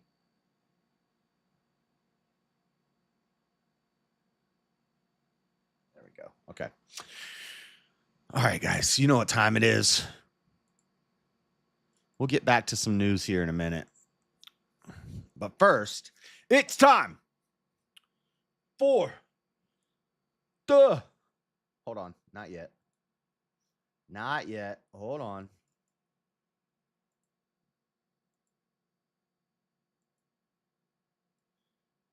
Learn what I've been doing lately. If you're going to hate me... I'm gonna give them no reason if they're gonna hate me. I'm gonna murder by done the reason. You're gonna hate me.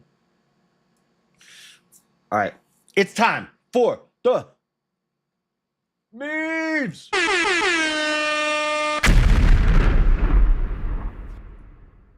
Oh, let's go. Meme review. Pampered Chef Meat Tenderizer. Dual sides, never used. Still comes in box from a smoke-free home. This is a meat tenderizer. Who wants to tenderize their meat? Meat tenderizer by Pampered Chef. That's not a meat tenderizer. I think if you use that meat tenderizer... Why is my thing doing this? Why are you gay? Next. Dr. Dre. Keep fucking around with me and turn me back to the old me. This is the old Dr. Dre. You're going to turn Dre to the old Dre. What the? I am not gay. I have relationships with women and sex with men. And I got news for you. That means you're gay. That means you're gay. That's a meat tender. Yeah, it'll tenderize your meat. Oh, they going to tenderize that meat. The pink eye. Let's go and get your pink eye. Okay. Next. Oh, this is we have this story I don't know why this went so viral, but this story of this CEO that was caught cheating on his wife at a Coldplay concert, and it's making a lot of good memes. So here's one of the memes. I cut out the caption, but the caption said, I'm gonna tell my kids that this is some CEO at a Coldplay concert or something like that. Next. Shout out Eazy-E. Super AOC. The S stands for Stupid Girl. This is the only part of the shirt that anybody's looking at. Stupid Girl. Good job, AOC. Two mentals don't make a non-mental. Next. What if dragons do that horse lip thing? Could you imagine if a dragon did the horse lip thing? It would look like that. That's what it would look like. Dang. I don't have a good sound effect for that. I don't know what sound effect you play for that. Explosion. Horse lip dragon next. These are the 5 highest paid black actors in Hollywood. Denzel Washington. I think this is the dude that does Medea. Tyler Perry, maybe, is it? Will Smith. The Rock. Is The Rock black? I don't even think The Rock counts as black. And Robert Downey Jr. A dude disguised as a dude playing another dude. Dude, why is my thing being weird? I don't have a...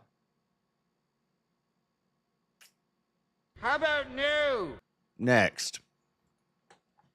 Another one. Whoa. Damn. Damn, Obama.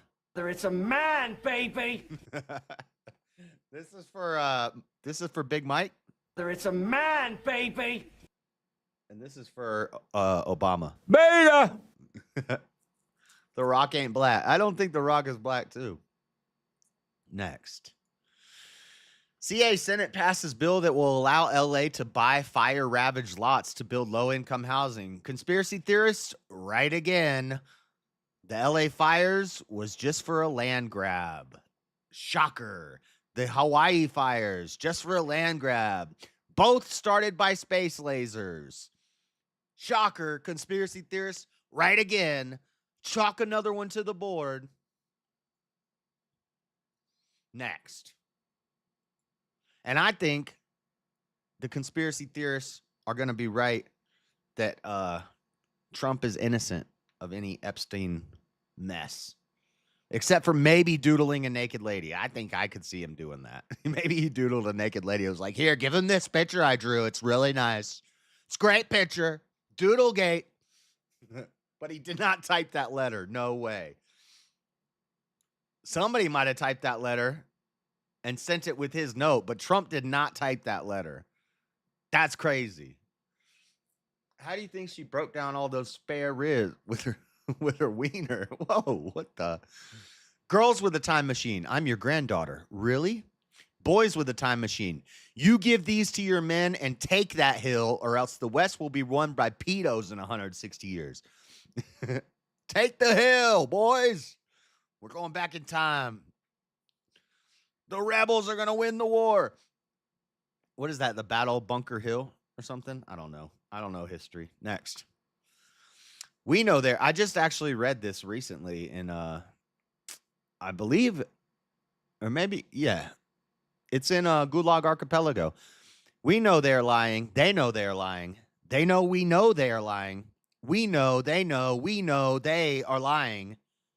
But they are still lying. Alexander Isievich Solzhenitsyn. Let's go. You ain't got the answers, man. I've been doing this more than you. You ain't been doing the education. Bro. Next.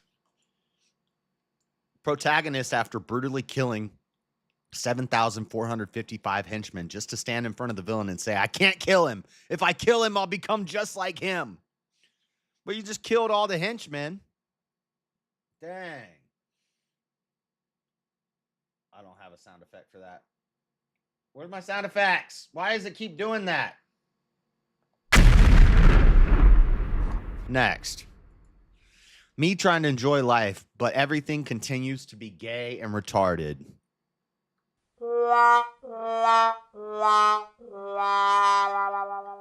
Next. Could this really be the next first lady of New York City? Bah! It's a goat. Goats don't say bah. I don't know what goats say. Ah. Something. Yeah, Kanye was at Bond Church. We played it the other day in one of the Bible streams. It was pretty good. Only JLP has the balls to talk to Kanye like that. Oh, you mean the sound effect? No, that was him on Sway in the Morning. Why can't you play Uno with a Mexican? Because they steal all the green cards. Dang. Nice. Next. When you try to help kids in need, but they're all racist. Look at these black kids making fun of this poor Asian kid. They're doing squinty eyes. That is not politically correct. You can't do that. Dang racist little kids. What the heck? Next. When you're level 1 in an RPG. All these crabs. This is like when I was playing Ark and all those little dinosaurs kept attacking me and killing me. Oh, this clip. Dude, why does it keep going like that? If I swipe, it's supposed to... You ain't got the answers, man. I've been doing this more than you. You ain't been doing the education. Bro. Next. People be lying for no reason. And then he grabbed me by the neck. What neck, Cheryl? You ain't got no neck. You ain't got no neck. Where'd your neck go, Cheryl? Tonight on Unsolved Mysteries, we're going to find Cheryl's neck. Next. Uh-oh, conspiracy time. Dead Epstein nose, curved. Live Epstein nose, straight. Are there two Epsteins? Is there an Epstein body double? Is Epstein still alive? Is Epstein still alive? Tonight on Unsolved Mysteries. I don't know about this. I just think it's funny. But maybe when you die, your nose kind of falls down. You know? Cheryl looking like George Fisher's mom. I don't know who that is. Next. Ted Cruz lobbying for $250 billion more to Israel after Texas flooding. We got to save Texas, guys. Israel needs money. Dang. Anybody? No? Turtle. Next. Okay. When you own Amazon, but you buy your wife from Temu.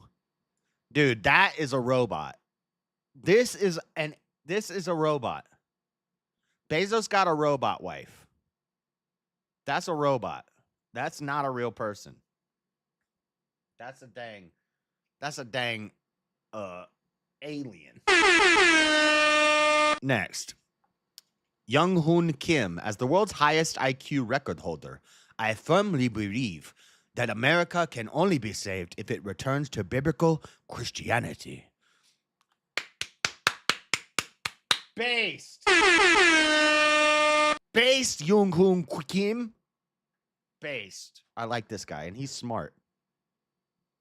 Nice. Next. Yeah, it did kind of look like a man, too. A man AI, something fake about that wife. Next. She's an astronaut, too. She went to space. I'm about to get hiccups from this nicotine pouch. Sometimes they're like way stronger and they give me hiccups. I need some more. I need some drink, some water, some coffee. Breaking: Planned Parenthood set to lose close to $1 billion in taxpayer dollars, and nearly 200 facilities face closures. Correction: Planned Parenthood faced to lose $6.8 billion, and potentially 600 facilities could close. But it's just a clump of dollars. It's just a clump of dollars. Don't worry about it. Abort it. It's just a clump of dollars. Uh-oh. I have hiccups. I got to go get water. I'll be right back.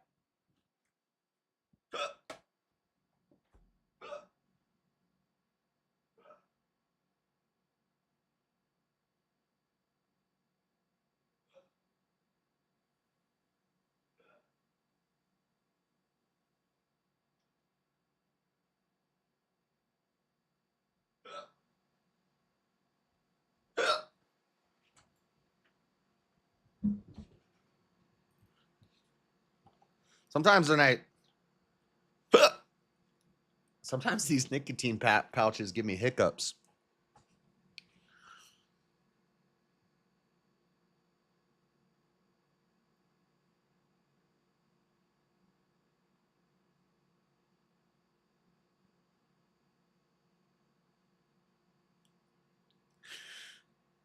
Chair.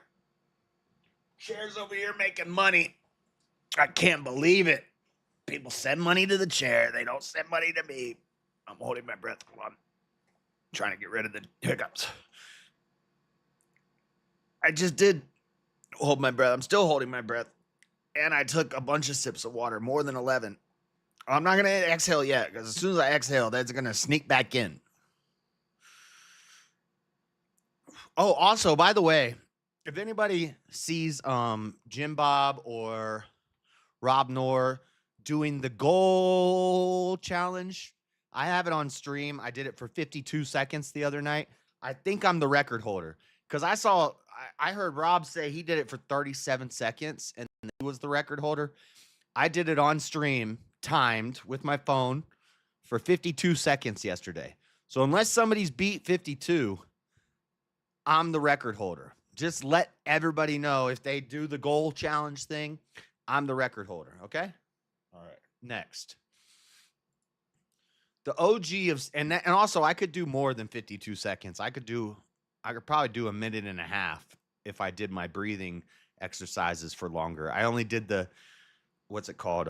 Where you go in through your nose and then you blow out all your air.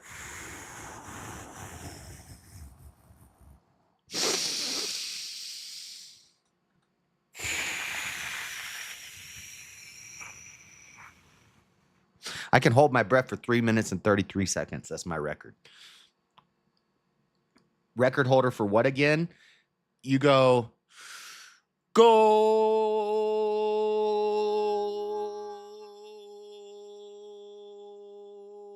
as long as you can. I did it for 52 seconds. Okay, the OG of stealing my boyfriend's hoodie. French girls wearing their German boyfriend's uniform during World War II. Damn! That's not good. That's how you lower your pulse. We need the clip. Okay, we'll find it. I'll find it. I gotta find it. It was during VK. I wasn't on VK, but I was watching in the back and I was streaming. And Easy mentioned it. So I said, I'm gonna do it right now. And I held up my phone and did it. I might have to challenge that. If I did the breathing exercise for like 10 minutes, I could do it for longer than 52 seconds, and then I did it again right after that for 44 seconds. Second time wasn't as long, but anyway, next. Man who vowed to release Epstein files berates idiots for believing there are Epstein files. Dang. Wow. Stubborn One sends me the memes. And I think he sends me memes that he knows are going to annoy me a lot of the times. He always sends me a lot of like anti-Israel stuff, and he knows I'm not really big into that. I'm not like pro-Israel, but I'm also not like anti-Israel. I kind of just don't care about the desert people. But he sent me a ton of Trump Epstein memes. And I was like, I don't want to put any of these in there. We're trying to do the opposite. We're trying to stand 10 toes down with Trump and not dwell on this stuff like everybody else is. But I had to include at least one. I had to include one to be fair. I'm being fair. I put one in there. Okay, next. The Penguin in Batman Returns. Rachel Crandall Crocker, founder of Trans Day of Visibility. What the hell? Hold on. Where is it? It's a man, baby. They're the same picture. They are the same picture. Wow. I'm anti everything. Next. Over 10 years ago, everybody thought this guy was crazy. Hollywood is an institutionalized pedophile ring. It is a den of parasites who feast on the blood of children. Every studio in Hollywood is bought and paid for with the blood of innocent children. It's kind of like an Alex Jones voice, but Mel and Alex Jones, you know, Conspiracy Theory is one of my favorite movies. It is one of my favorite movies. You ain't got the answers, man. I've been doing this more than you. You ain't been doing the education. Bro. That's right, Mr. Matt. Just out of spite, when I see Rachel Maddow agreeing with, I don't know who, whoever, when I see the conservatives and the liberals both agreeing on hating Trump, I think hoax. Just out of spite for the naysayers. You know what? We're still standing. We're still rolling with Trump. And people will call me. They'll say, oh, well, you're one of those follow the plan Trumpers. You idolize Trump and you worship Trump. No, I support the guy I voted for. So I'm going to support him. I'm going to take his side. If I have a friend or somebody that I roll with, that I ride for till the wheels fall off, and people start attacking my boy, I'm standing with my boy. I'm going to be sure we're squatting up. We're going to squat up. You know? Even if my boy's in the wrong, I'm still going to squat up with my boy. That's how it goes. We real ones out here. We ain't no dang tumbleweeds. We ain't no dang dandelions. Next. When his height starts with a 5. Ew. When her cup size is a passing grade. Ew. A passing grade. You can pass with a D these days. So what do you want? An F? A G? A H? Dang. We'll squash our own personal beef after the fact. Exactly. Yeah, I'm gonna stand with my boy even if he's in the wrong. And then once everything's over with, then we'll deal with that in private. Next. Tell employees we can't afford to pay more. Brag about record profits. Every company. Dude, this pisses me off at my work. Every night they go over like the numbers, like the sales numbers. And it annoys me so much that they spend so much time in the meeting talking about this, because I'm like, first off, 80% of the people here don't speak English and they have no idea what you're saying at these meetings. These meetings are pointless because most of these people don't understand what you're saying. Second off, we're not doing anything to affect the sales. The sales are based off of the economy, the number of people that live in the area, the prices of things. There's all sorts of other things that drive the sales numbers. It's not us on the night shift. You tell us this, and then the sales of the stores affects our bonus. I get that. But why are you what do we need to know these numbers for? And then you don't give us a raise. We get a bonus. But then what are we supposed to do if sales go down? Clean harder? What do you want us to, like, it's not going to make a difference. Anyway, next. Men who expect sex from a girl because they paid for dinner. You think I'm worth $60? Nah, bitch, I seen your OnlyFans. You're worth $15 a month. $60, I get 4 months. What the? Next. The closer the collapse of an empire, the crazier its laws. Marcus Tullius Cicero. And then there's a sign that says, no dick sucking in the library. What the? Whoa. I am not gay. I have relationships with women and sex with men. And I got news for you. That means you're That gay. means you're gay. Stop sucking dick in the library. Stop breaking the law, asshole. Yeah. Next. Neck exercises.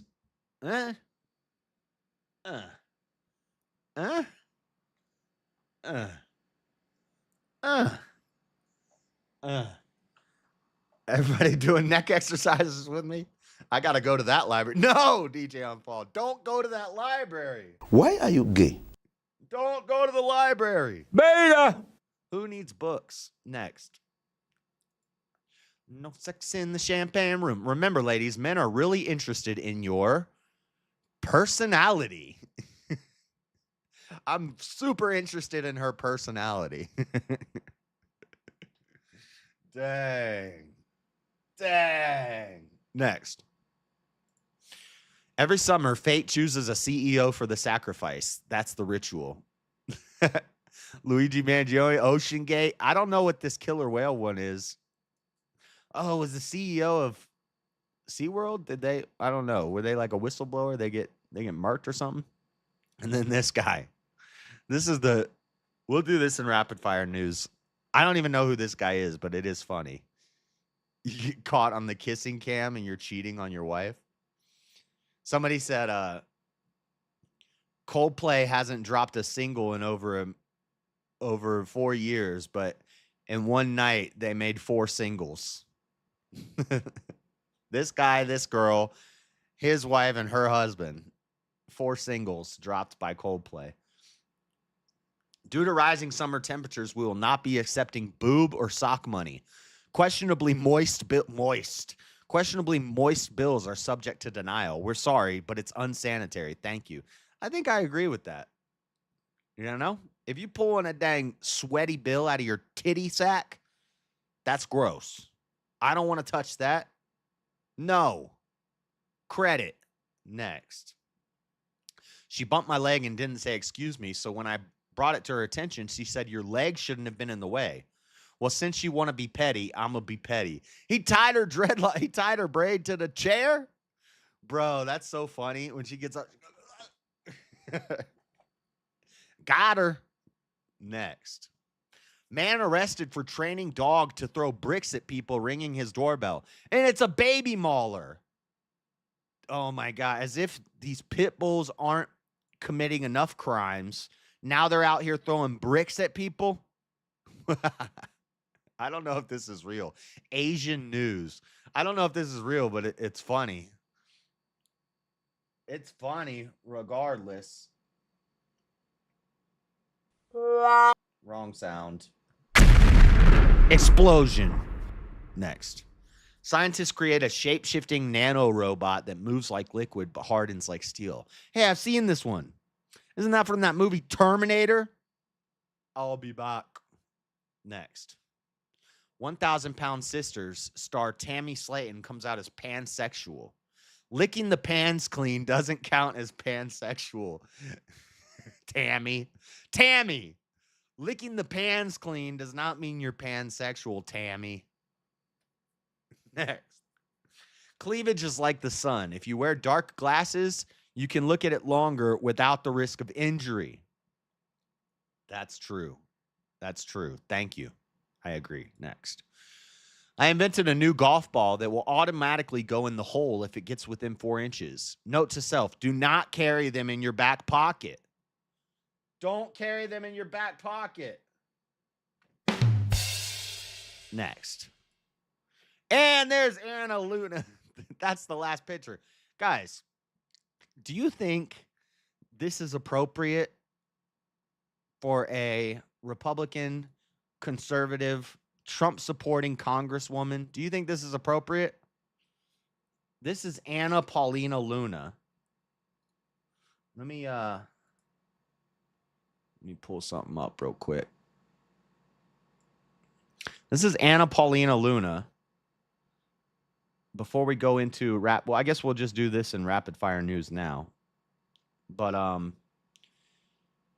she is, I'm trying to, here, let's go here. This is her. So this is Anna Paulina Luna. She was on the cover of Maxim magazine. She's a congresswoman. She's a Trump supporter. I guess she was in the military, or she just takes pictures wearing military garb to get men happy and excited. But she's got a lot of scandalous pictures. She said, damn, girl, calm down, Anna. Is this appropriate of a congresswoman? Is this appropriate behavior for a congresswoman? What do you guys think? I don't know. I don't know if I like it. I mean, I like it. I'm not gay, you know. Definitely not a Why are you gay? Situation. I'm just saying. Hold on. Where's my camera?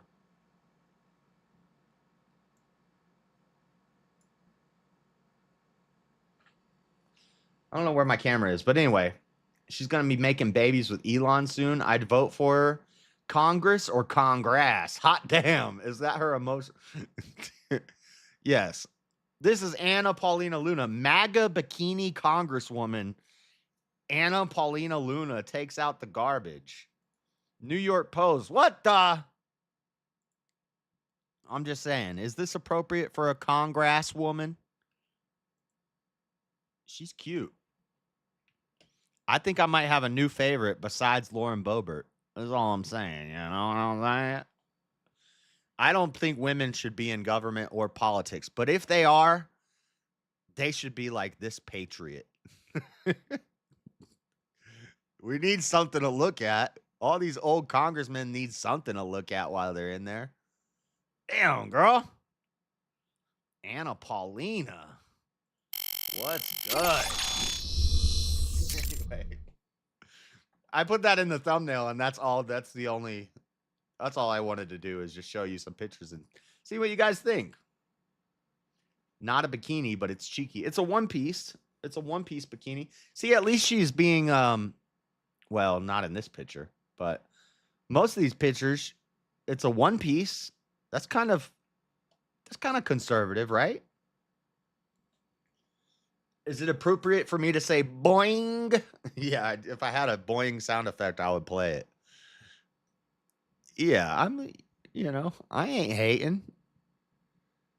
I'd rather we just not have any women in government, but Anna Paulina, you could get my vote. Anyway, that's all we have to say about her. I just wanted to, take a look. Just browsing. Just taking a look. Ay, que rico. Jess would give her the one piece. Yeah. Yeah, definitely. Anyway, that's it for memes. We got some rapid fire news. And then if I have any time left, we'll probably go back to the Utah treasure hunt, because there's been new hints released. We've got the search area shrunk down, open all in new window. Yes. That's what I always do, and they never catch me. Ain't nobody gonna catch me. That's what I... All right. We got some funny reels to watch. 1 second.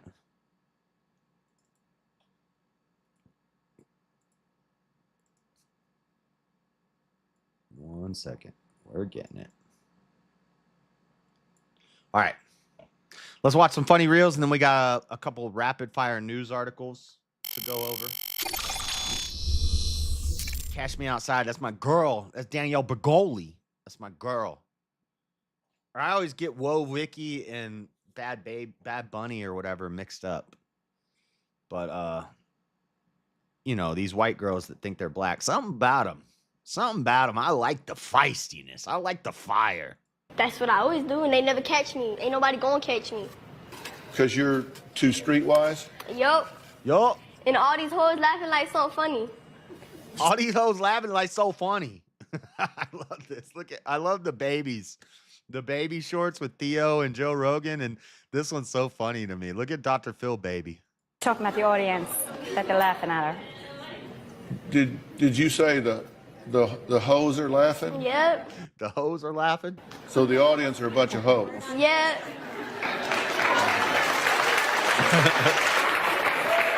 Catch me outside, how about that? Huh? Catch me outside, how about that? Catch me outside, how about that? Catch you outside? What does that mean?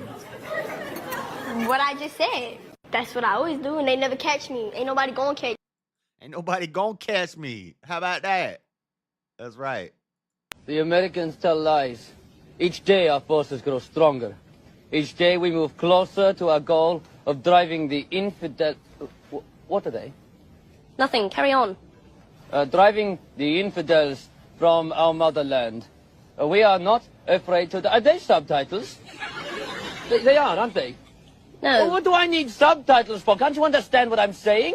I studied English at the bloody American University in Cairo. Well, obviously I can understand what you're saying. Oh, but do you see how they condescend to us with their subtitles? Oh, maybe it's teletext, for the hearing impaired. Teletext? No, a lot of TVs come with teletext nowadays. Wait, say something again. My friend has an 80... Hey, how come he doesn't need subtitles? Well, obviously he's comprehensible. Oh, and I'm not! Look, I speak perfect English. She sells seashells by the seashore. Peter Piper, pick a pecker, pickle pepper. Round the ragged blocks the rag. Oh! That's what... Well, I need subtitles. How do you have time to work with 7 kids?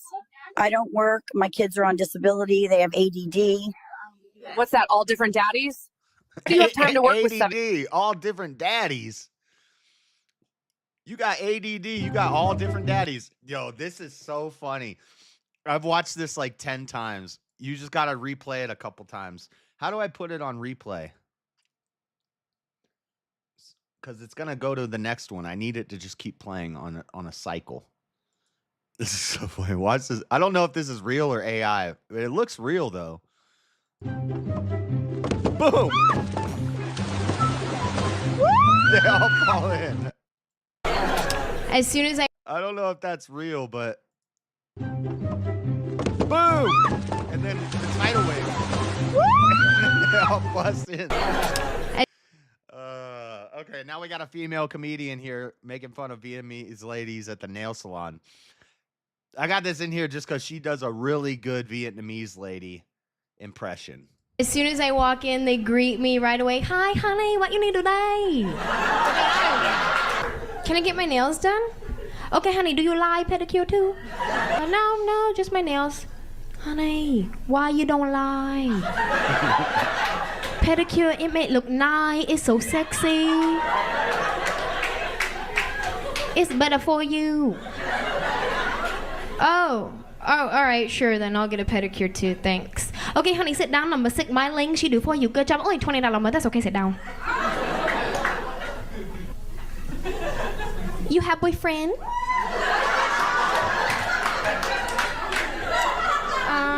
No, I don't have a boyfriend. Honey, why you don't have? Why you don't have? I would listen to this to practice my Vietnamese lady accent. So pretty, like model, cheerleader, something pretty. You like long or short nail? Short nails, please, thanks. Oh, honey, that's why you don't have a boyfriend. I do for you, long better. All right, fine, I'll have long nails, thanks. It's okay, honey, only $4 more, that's okay. Do you like crystal gel? What? Do you like crystal gel? Crystal gel. I'm sorry, what? Honey, do you like crystal gel for your nail? It's the best thing you can have for your nail. Make look nice. It sparkle like diamond in the sky. Do you like crystal gel? Oh, no, I don't want crystal that. Thanks. Honey, you say to me you do not have boyfriend. I don't want to help you. Oh, okay, fine. I'll have some. Thank you. It's okay, and it's better for you. Only $6 more. Open it. Go wash your hand. All right. Thanks, Tammy. Oh, wait. Hold on. This one here is a little bit crooked. See that?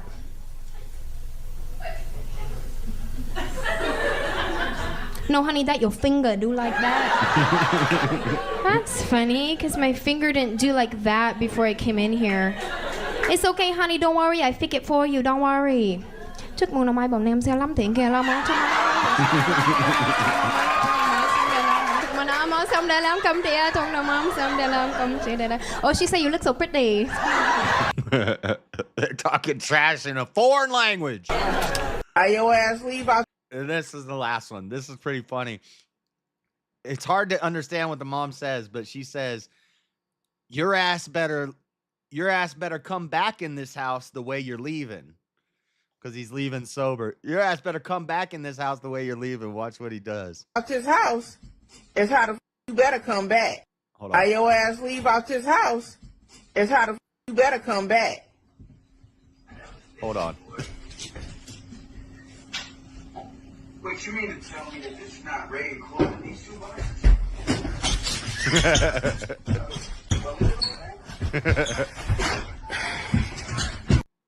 He's going to leave out the house the same way he came back. Smart guy. All right. Let's do some rapid fire news here real quick. Just some little headlines that caught my eye. So, Sean O'Malley, he got sober for his last fight. He stopped smoking weed. He made lifestyle changes. He stopped playing video games. He stopped smoking weed. He got clean and sober and healthy. But now, after a second straight setback against Mayoral, former UFC bantamweight champion Sean O'Malley is reverting back to his old ways. O'Malley made the walk at Newark's Prudent Central early in July. Redemption and return of the 135-pound throne in his sights 9 months on the end of his reign from the spear. But Sugar failed in the goal, with Mayoral submitting O'Malley at UFC 316 to make it two wins from two against the Montana native for the reigning bantamweight champion. Having put attention to the rematch with Bashvili, O'Malley is now spreading his efforts away from the cage again. He's going to go back to smoking pot because he lost his last fight. He's like, well, dang, that didn't work. Getting clean and sober did not help me win that fight. So he's like, you know what? We're going to go back to the pot and the video games because I was doing better when I was smoking pot. Okay, what else we got? Provo cancels Dirtylicious dance fitness class. Says it doesn't align with city values. How do I get to, where does this? This is some local news from my hometown here in Utah. This is from Provo. And I'm just saying, if they hadn't canceled this, I agree. Dirty pole dancing classes in Provo, Utah, not acceptable. Not acceptable. It does not align with the city's values, but I'm just saying, I would take this class. Look, there's one guy here. You know he's gayer than a $3 bill, or he's faking gay. But how do I join the Dirtylicious dance? Oh, it's canceled? Oh, I'm just saying, if it hadn't got canceled, I would have been taking some Dirtylicious dance classes, you know? What up, ladies? Some Utah ladies, beautiful Utah ladies. Unfortunately, they canceled their Dirtylicious dance classes, so I don't have anything to do on Wednesday nights anymore. Anyway, Provo Recreation Center canceled Dirtylicious dance fitness classes, sparking some outrage. Eric Tanner claims the city provided no clear reasons for the cancellation. The rec center manager said the class does not align with established standards. Yeah, you're dancing like hookers in a rec center. There's children playing hopscotch, watching a bunch of women pole dancing in nearly nothing. That is not a place for kids, and that does not stand by the values of Utah. Now, I would have, went and watched, but I'm just saying. Pause on licious. Dirtylicious. Okay. Let's just look at that one more time. Okay. What else we got? New study links human ribcage shape to climate. Guys, the shape of your rib cage determines climate change. Ati, the Iceman, may have come to an unfortunate end while crossing the Alps more than 5,000 years ago. But thanks to his well-preserved remains, He's still helping us understand our past. A new digital reconstruction of the mummy's ribcage is providing fresh insights into modern human evolution. Look at this. I don't know what any of this means. But look, I bet you it ties humans to Neanderthals. Neanderthals are ancient human skeletons. They're just humans that live to be 900 years old.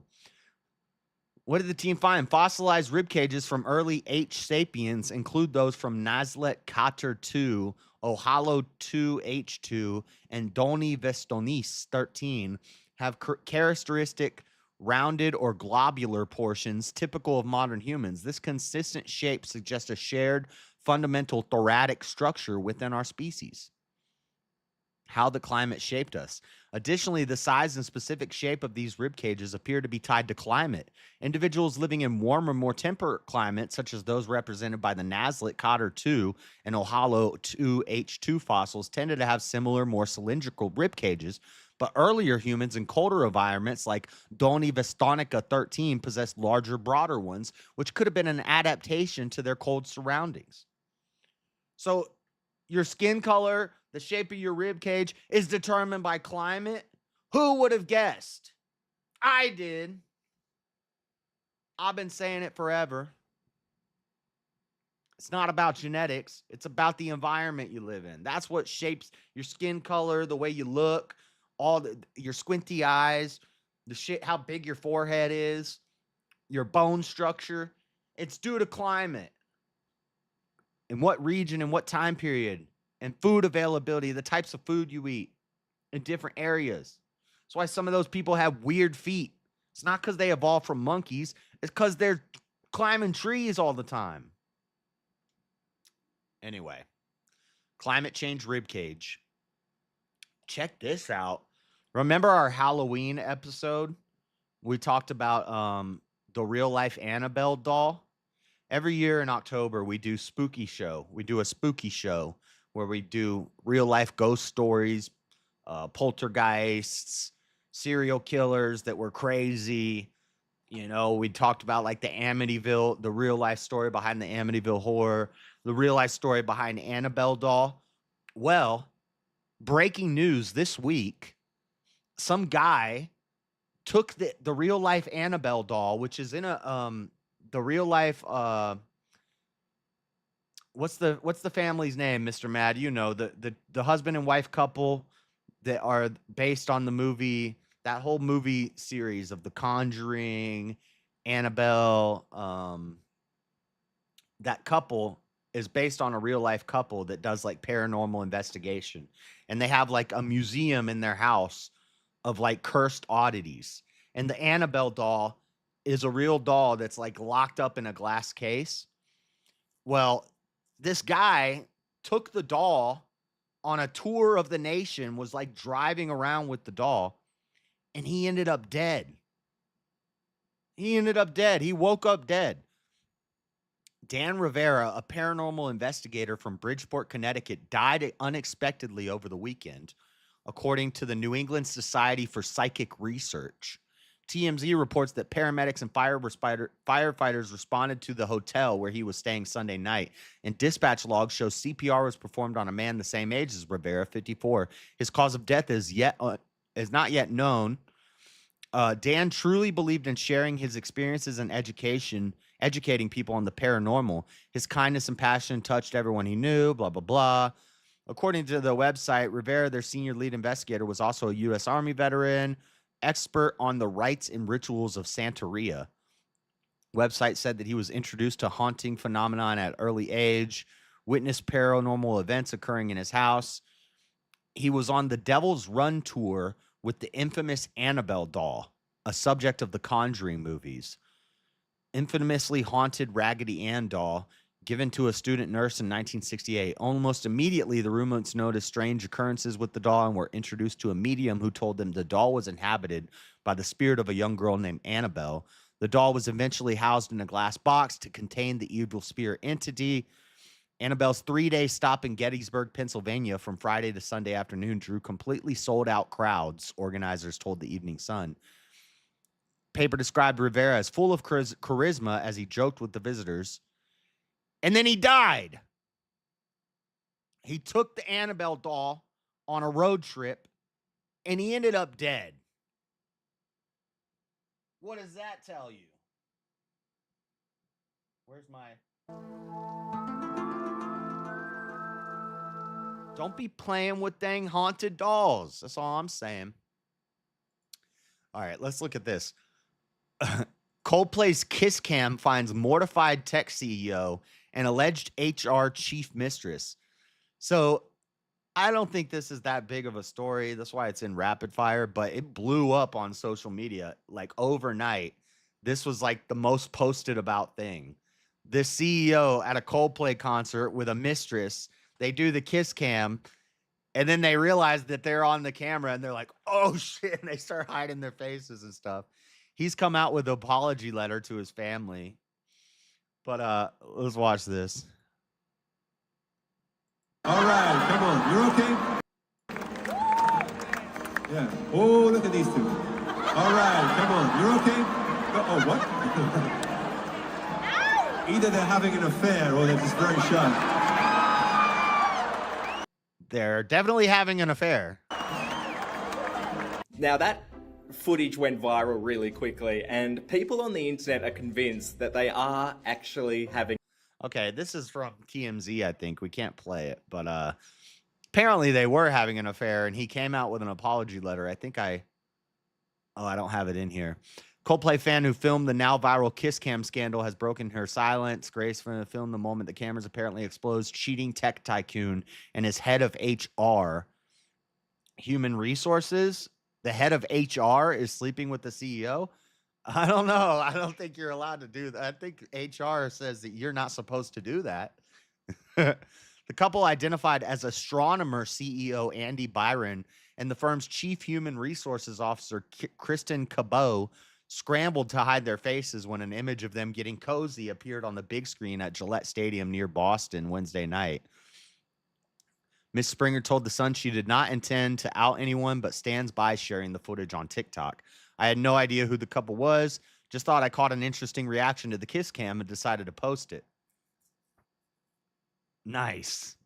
Exposure. Okay. Technically, Chucky was based off of Annabelle. I did not know that. Shout out to the Hecklefish. That makes sense then. That's a big payout. Who's getting paid out? Okay. Enough of that story. More Trump stuff. You know, we're standing 10 toes down with Trump. Trump administration hands over nation's Medicaid enrollee dating, including addresses, to ICE. Let's go. Let's go. If we got illegal immigrants on Medicaid, get them. Get them. Don't come to our country illegally and take advantage of our welfare state. Nope, you don't get to do that. You're going to jail. Direct access will be given to the addresses, social security numbers, birthdays, as well as the ethnicity and race of all Medicaid enrollees. Immigration and Customs enforcement officials will be given access to the personal data of the nation's 79 million Medicaid enrollees. Guess what? I'm not on that list. So I'm not worried, including home addresses and ethnicities to track down immigrants who may not be living legally in the United States, according to an agreement obtained by the Associated Press. The information will give ICE officials the ability to find the location of aliens across our country. Says the agreement signed Monday between the Centers for Medicare and Medicaid Services and the Department of Homeland Security. The agreement has not been announced publicly. Well, looks like it's been announced publicly now. Nice. That's so based. You're an illegal on Medicaid? Guess what? We're coming for you. I'm sure he gave himself and her a huge payout. Yeah. Another Trump update in rapid fire news. Trump diagnosed with minor vein condition tied to swelling in the legs. They've been posting a meme of like Biden's ankles versus Trump's ankles because his ankles were swelling in his socks. He's got some varicose veins or something. Not a big deal. White House says President Donald Trump underwent a medical examination because of the swelling in his legs and has been diagnosed with a minor condition in which the veins of his legs are unable to effectively return blood back to his heart. I think it's interesting how Biden has some varicose veins, and it's front page news. There's pictures of his ankle going all around the internet. Lefties are posting pictures of Biden's ankles with Trump's ankles saying, look at his health condition. He's got a health condition. Meanwhile, Joe Biden's got cancer and he's mentally unstable. He's got damn Alzheimer's. He's got every freaking thing under the sun. He's got dementia, and they just sweep it under the rug. Nothing to see here. He's totally healthy and fit. Trump gets some dang circulation issues, and it's front page news. I just think the double standard is amazing. But anyway, let's move on. This is rapid fire news. Let's go quickly through these. You guys are going to like this one. This is funny. Look at this. Adult star Anna Poli dies while filming X-rated scene with two men. OF star Ana Beatriz Pereira Alves, known online as Anna Poli, died in Nova Iguacu in Rio de Janeiro on January 23rd. January 23rd, this is old news, but it just popped up on my feed. I think it's funny. It's believed the 27-year-old plunged from a hotel balcony where she was reportedly shooting a risque scene. So this lady is like propped up on the railing, getting railed while she's sitting on the railing, and she flips off of the railing and falls to her death. But apparently the two men in the scene, she was getting two-wayed.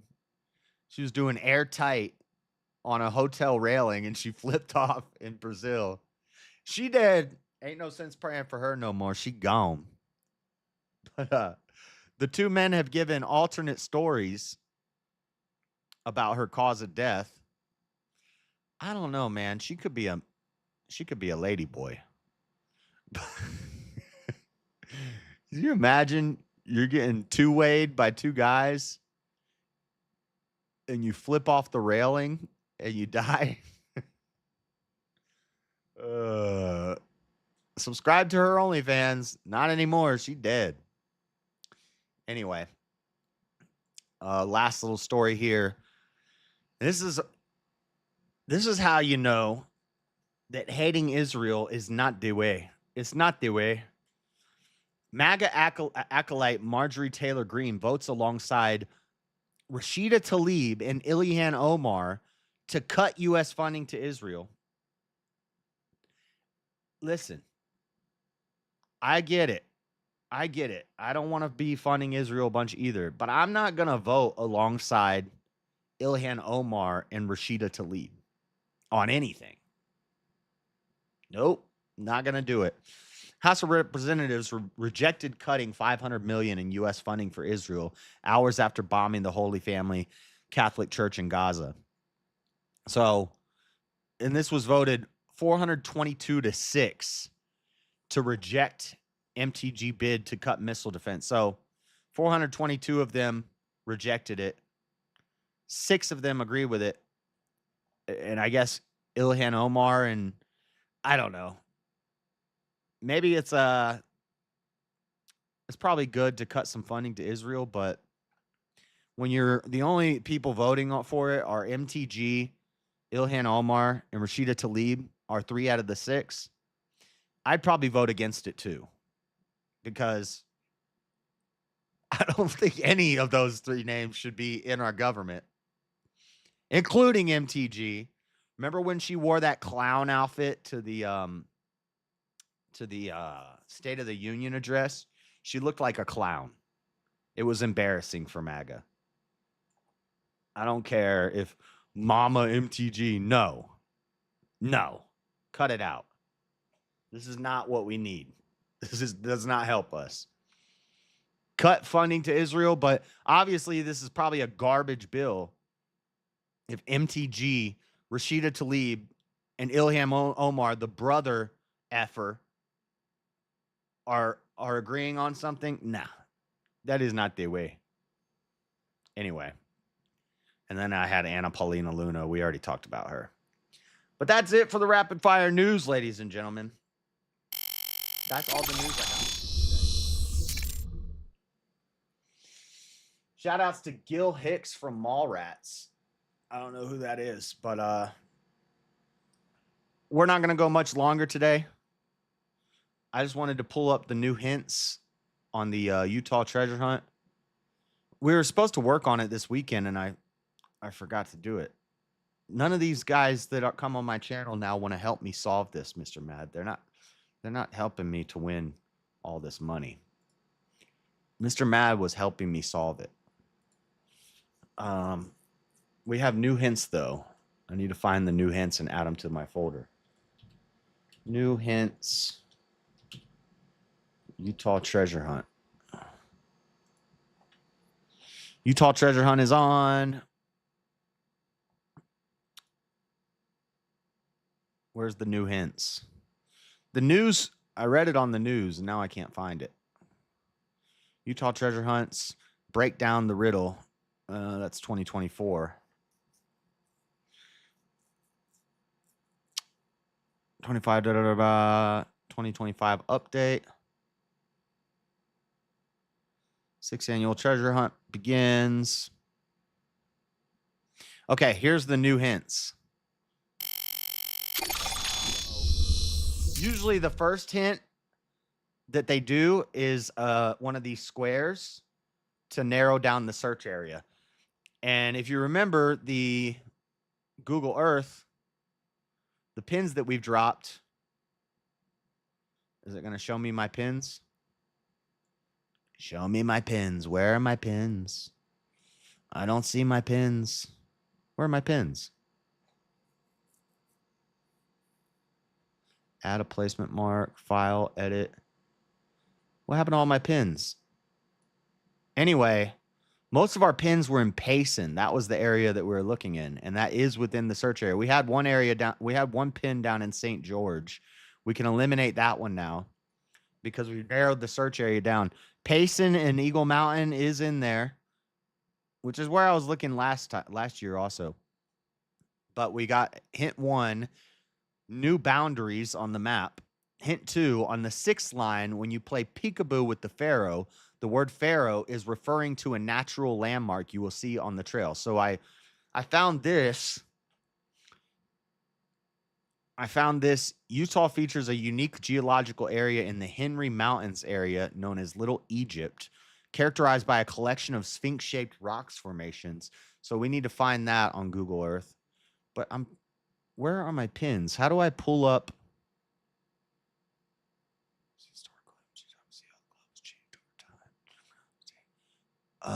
File.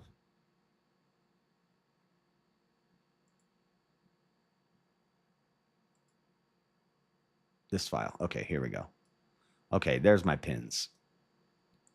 So, also, I don't know if I talked about this, or did we talk about this on the show? The this clue here, the one about the jewel. Jewel is from Payson, the singer Jewel. And it seems like a lot of music stuff. It references Dark Side of the Moon. So while you listen to Dark Side of the Moon is not a Pink Floyd song. It's a Pink Floyd album. So I've been looking through the lyrics, looking for any hints in the lyrics from the Pink Floyd thing. But play peekaboo. Where's the jewel reference? Only outshone by a jewel's unyielding gleam. A jewel's unyielding gleam. Jewel is a singer from Payson. Lion-hearted teams. Well, there's 2 schools in the Payson area with lions as their mascot. Lion-hearted teams, Jewel, Payson. And then we see Listen to Dark Side of the Moon. There is a Pink Floyd concert coming, but it's kind of outside of the area that we're looking in. And then we have a pink castle over here for a reference to Princess Peach. Pink Floyd concerts in this area. But most of the stuff we were looking at was down here in Payson. Jewel was born in Payson. Lion-Hearted Team's in Payson. Now we need to find this Mount Henry place. Henry Mountains, known as Little Egypt. Logan Canyon in northern Utah. Logan Canyon's going to be too far out of our range. Let me see. Where's Logan Canyon?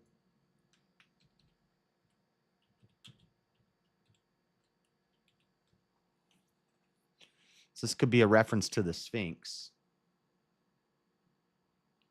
The N is missing. Yeah, they said that was a typo in another hint.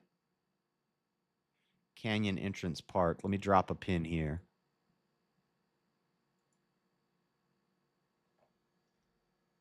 Sphinx Canyon.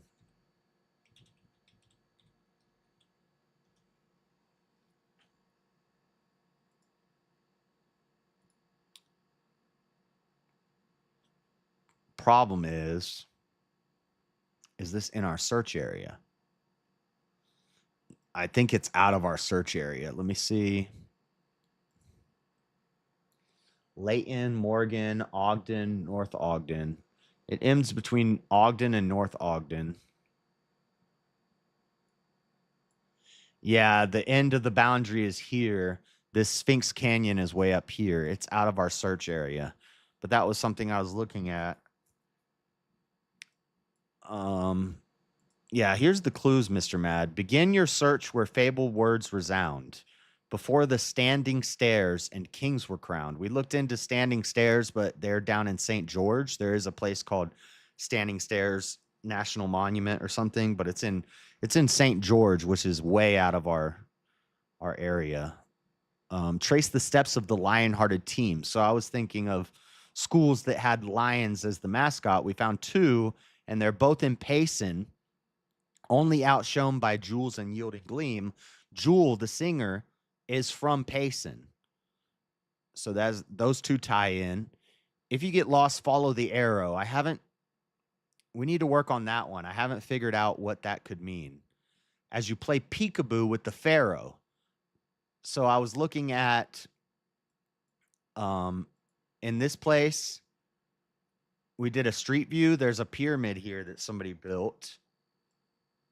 And then I was thinking rock formations, because they said in a hint that the clues are things that they see while they're out hiking this trail. They see things and they make clues about them. So I figured they see something that looks like a pyramid or something that looks like a sphinx. Well, up here in this Sphinx Canyon, there are rock formations that look like sphinx. And you can see pictures of them online. Then there's a Listen to the Dark Side of the Moon Pink Floyd reference. There was a Pink Floyd concert here. And there's going to be another Pink Floyd concert down here, which is near Payson, which is or no, it's not.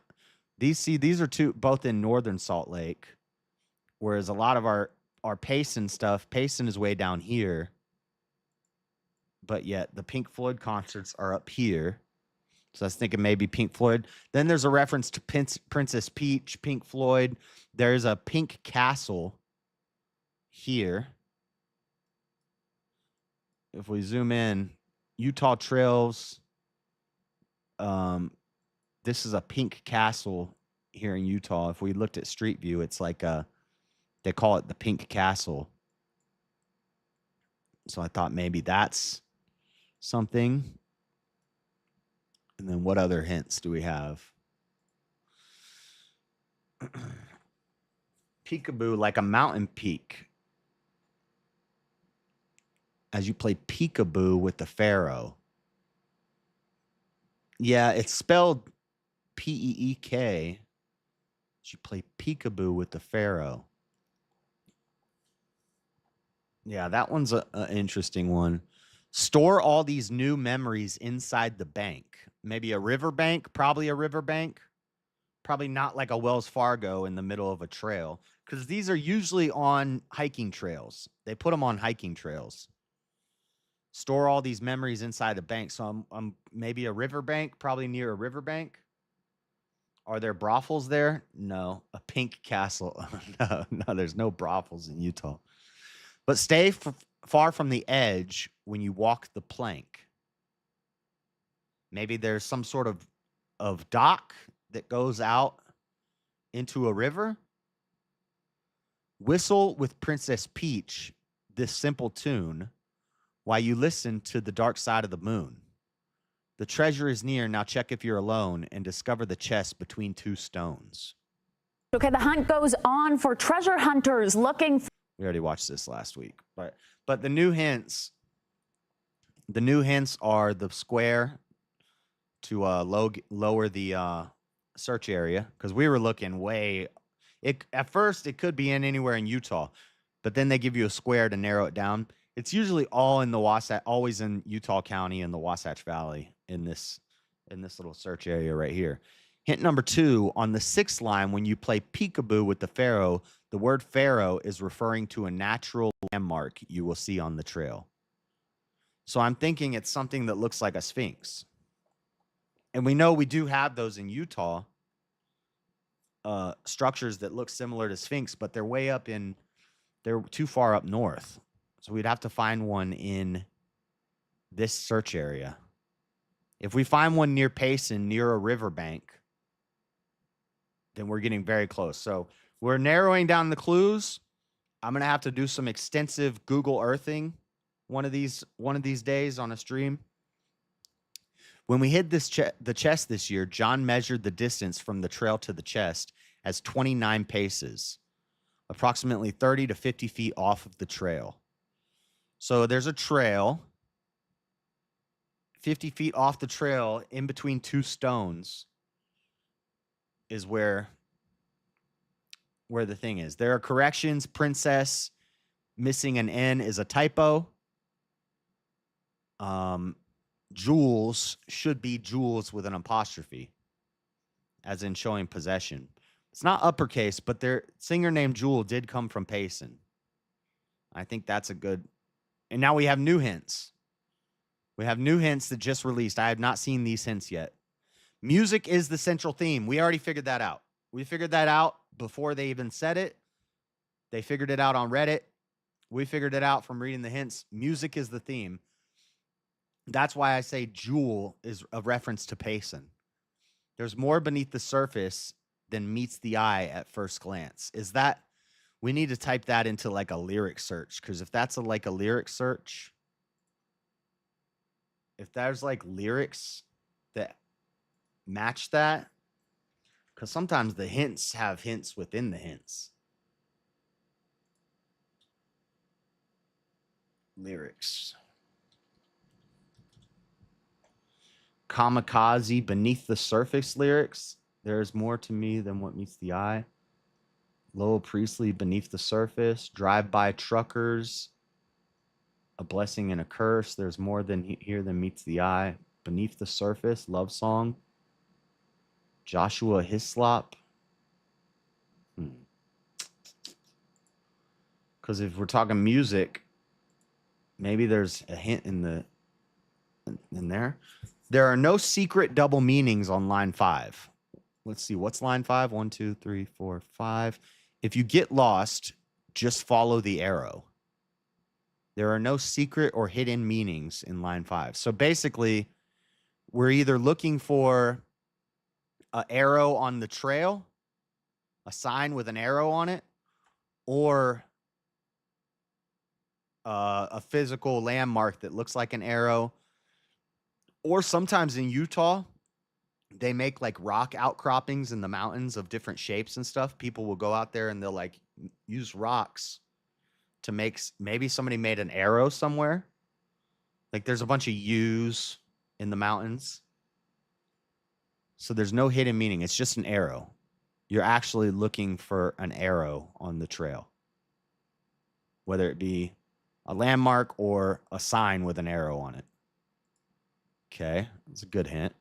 Nothing secret there. Hint number 3. Your hike shouldn't take more than an hour from where you parked your car to find the chest. Reminder, these hints come straight from the Utah Treasure Hunts weekly newsletter. For the latest updates, make sure you're subscribed. The treasure is in a very safe place. If you're in danger, you're not on track. Yeah, but danger is subjective. I'm never in danger. Make sure you take more water than you think you need. You could be out there longer than expected. Be aware of rattlesnakes and cougars. So we need to look in areas that have rattlesnakes and cougars, which is basically every trail in Utah. Sections of the Bonneville Shoreline Trail affected by the new law doesn't hamper your ability to reach the chest. That could be a hint in itself. They will never hide the chest on private property or in a state or national park. The chest is not inside a cabin, shed, or any kind of structure. And you'll never have to purchase anything to solve the hints in the poem. They will never hide the chest at a ski resort. So we have new hints. Lots of new hints. And each week there's going to be more hints. And every time more hints come out, that means people are going to get closer to finding it. So we need to get on this. I'm trying to get this money, $25,000 this year, which is $5,000 more than last time. Drive-by truckers are amazing. Are any of those people from Utah? Arrowhead Trail. Arrowhead Trail. Good point. But that wouldn't that be a hidden meaning? Follow the arrow, Arrowhead Trail. Let's look at that. Because they said there's Arrowhead Trail. If it's in Payson or Eagle Mountain, Arrowhead Trailhead in Bluffdale, Utah.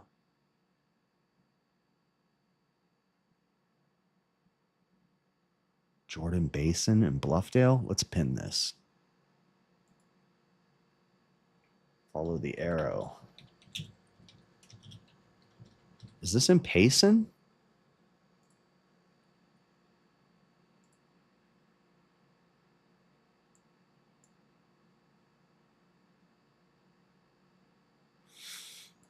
It's kind of far. Or no, it's... See, this is north of Utah Lake. Payson is south. So some of our clues are taking us down here. A lot of our clues are taking us up here. But all of this is in our search area. This is basically our search area. Everything in this screen right now.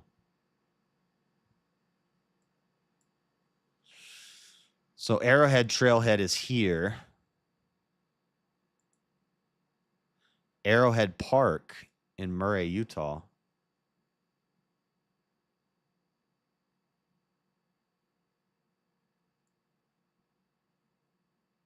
Arrowhead Park. Let's pin that just in case. Follow the arrow.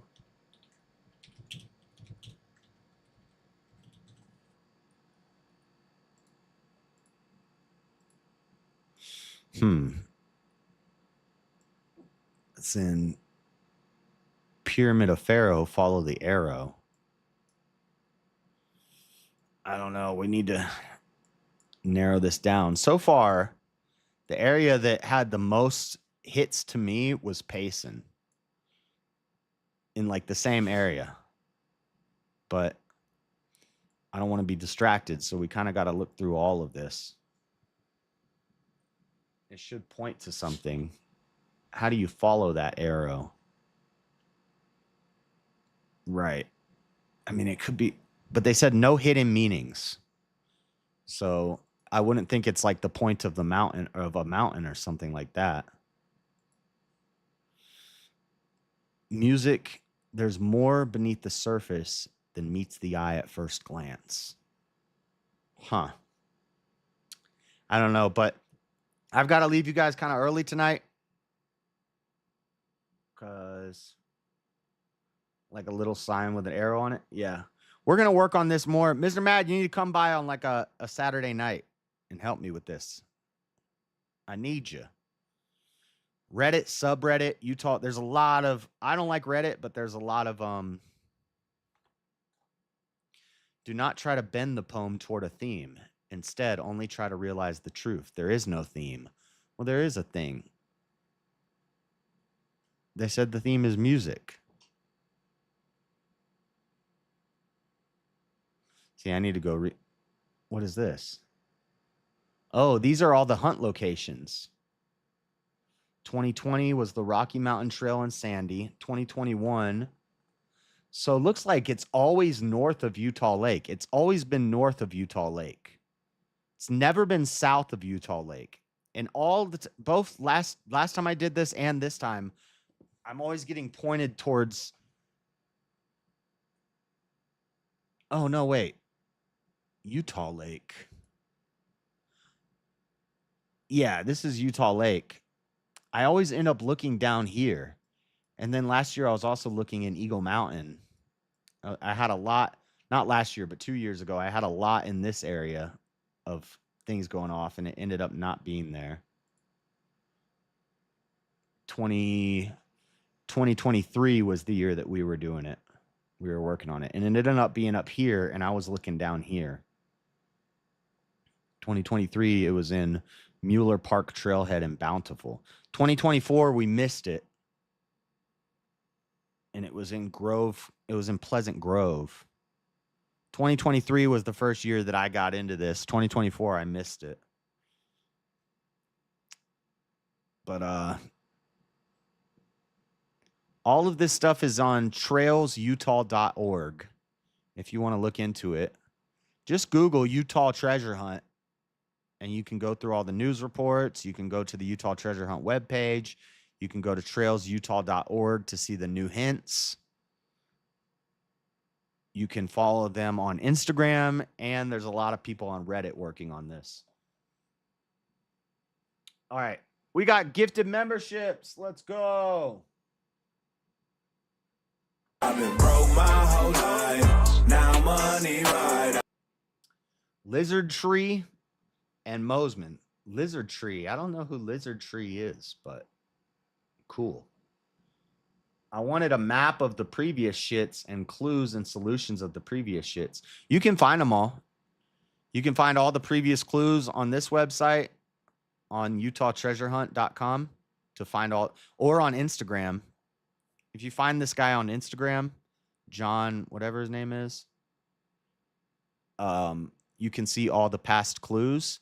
And then here on this trailsutah.org, you can see where all the past solutions led to.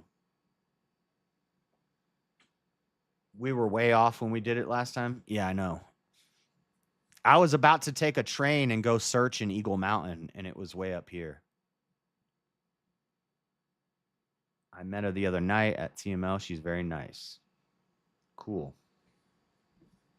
Cool. I think line 5 may refer to the giant concrete arrows that helped early Aylmare pilots navigate. Here's a list of their locations.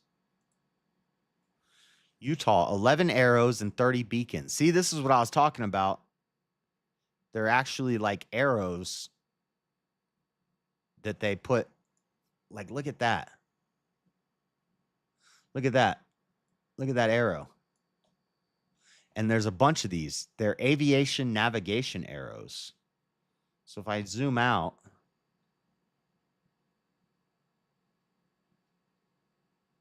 where the hell is that? Washington, Utah?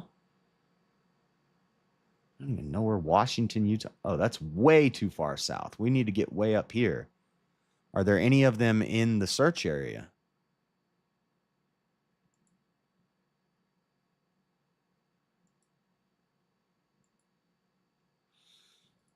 Hebron, St. George, Motocua, Bloomington Overlook, Washington County, Washington County, Washington County, Washington County, Washington County, Washington County, Washington County, Beaver County, Beaver County, Millard County, Millard County, Millard County, Tooele, Salt Lake County. Salt Lake County, where's this one? GPS. Let's pin this.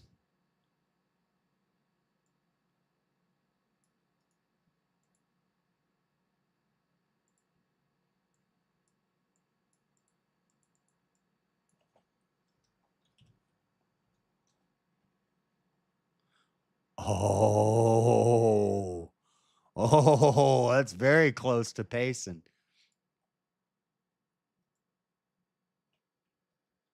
Sky Arrow.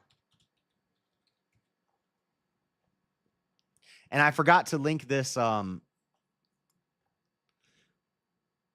this project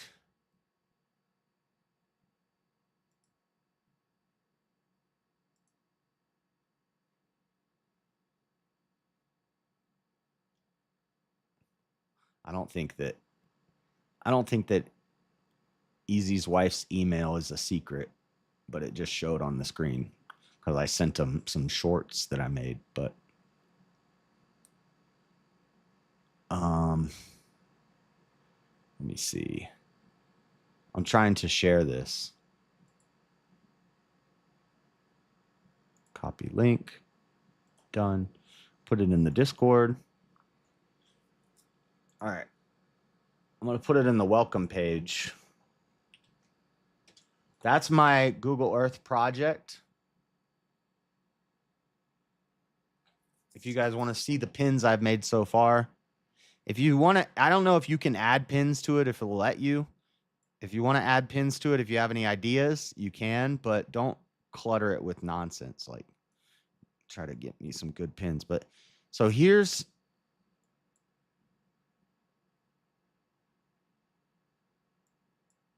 follow the arrow, Pink Floyd concert soon. This is too far from each other, but Sky Arrow, South Mountain. There's a trail. There's a mountain peak. I can't really see the arrow though.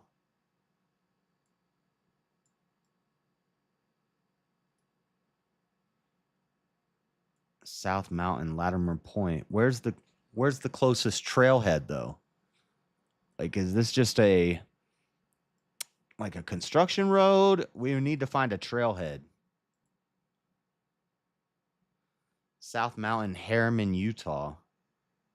This could be kind of outside of the... No, it's in the search area. Tooele.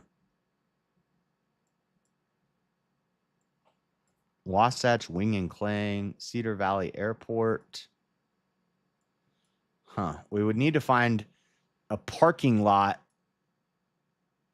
somewhere near here and then a trailhead. If there's no trailhead and this is just like a utility road, it's not going to be near there. It's going to be near a trail with a parking lot where you can park and where you can hike the trail. And I'm not seeing anything like that out here. This is Tooele. This is like desert out here. This is where you just go and you can freaking hide some bodies. The Cove, Black Ridge Reservoir. I don't see any trailheads. See, that's probably not it.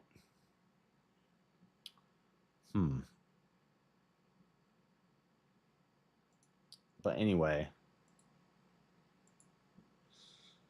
Dude, you're going to get bit by a snake. Yeah. Such a tech boomer. You click the link he posted and it says file moved to trash. What am I supposed? I did it. What do you mean? Share. Copy link.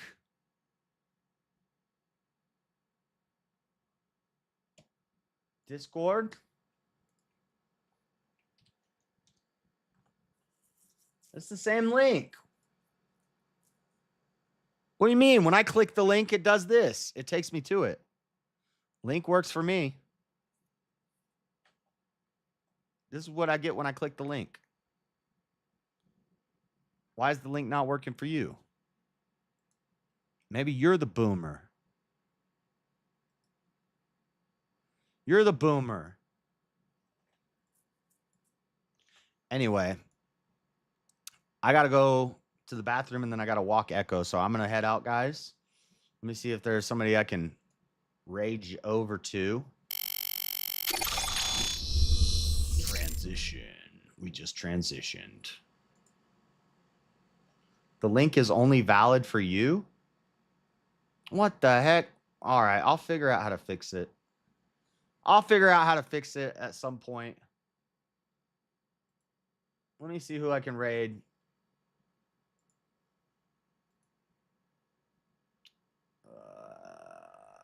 Teriyaki, Raging Tomato.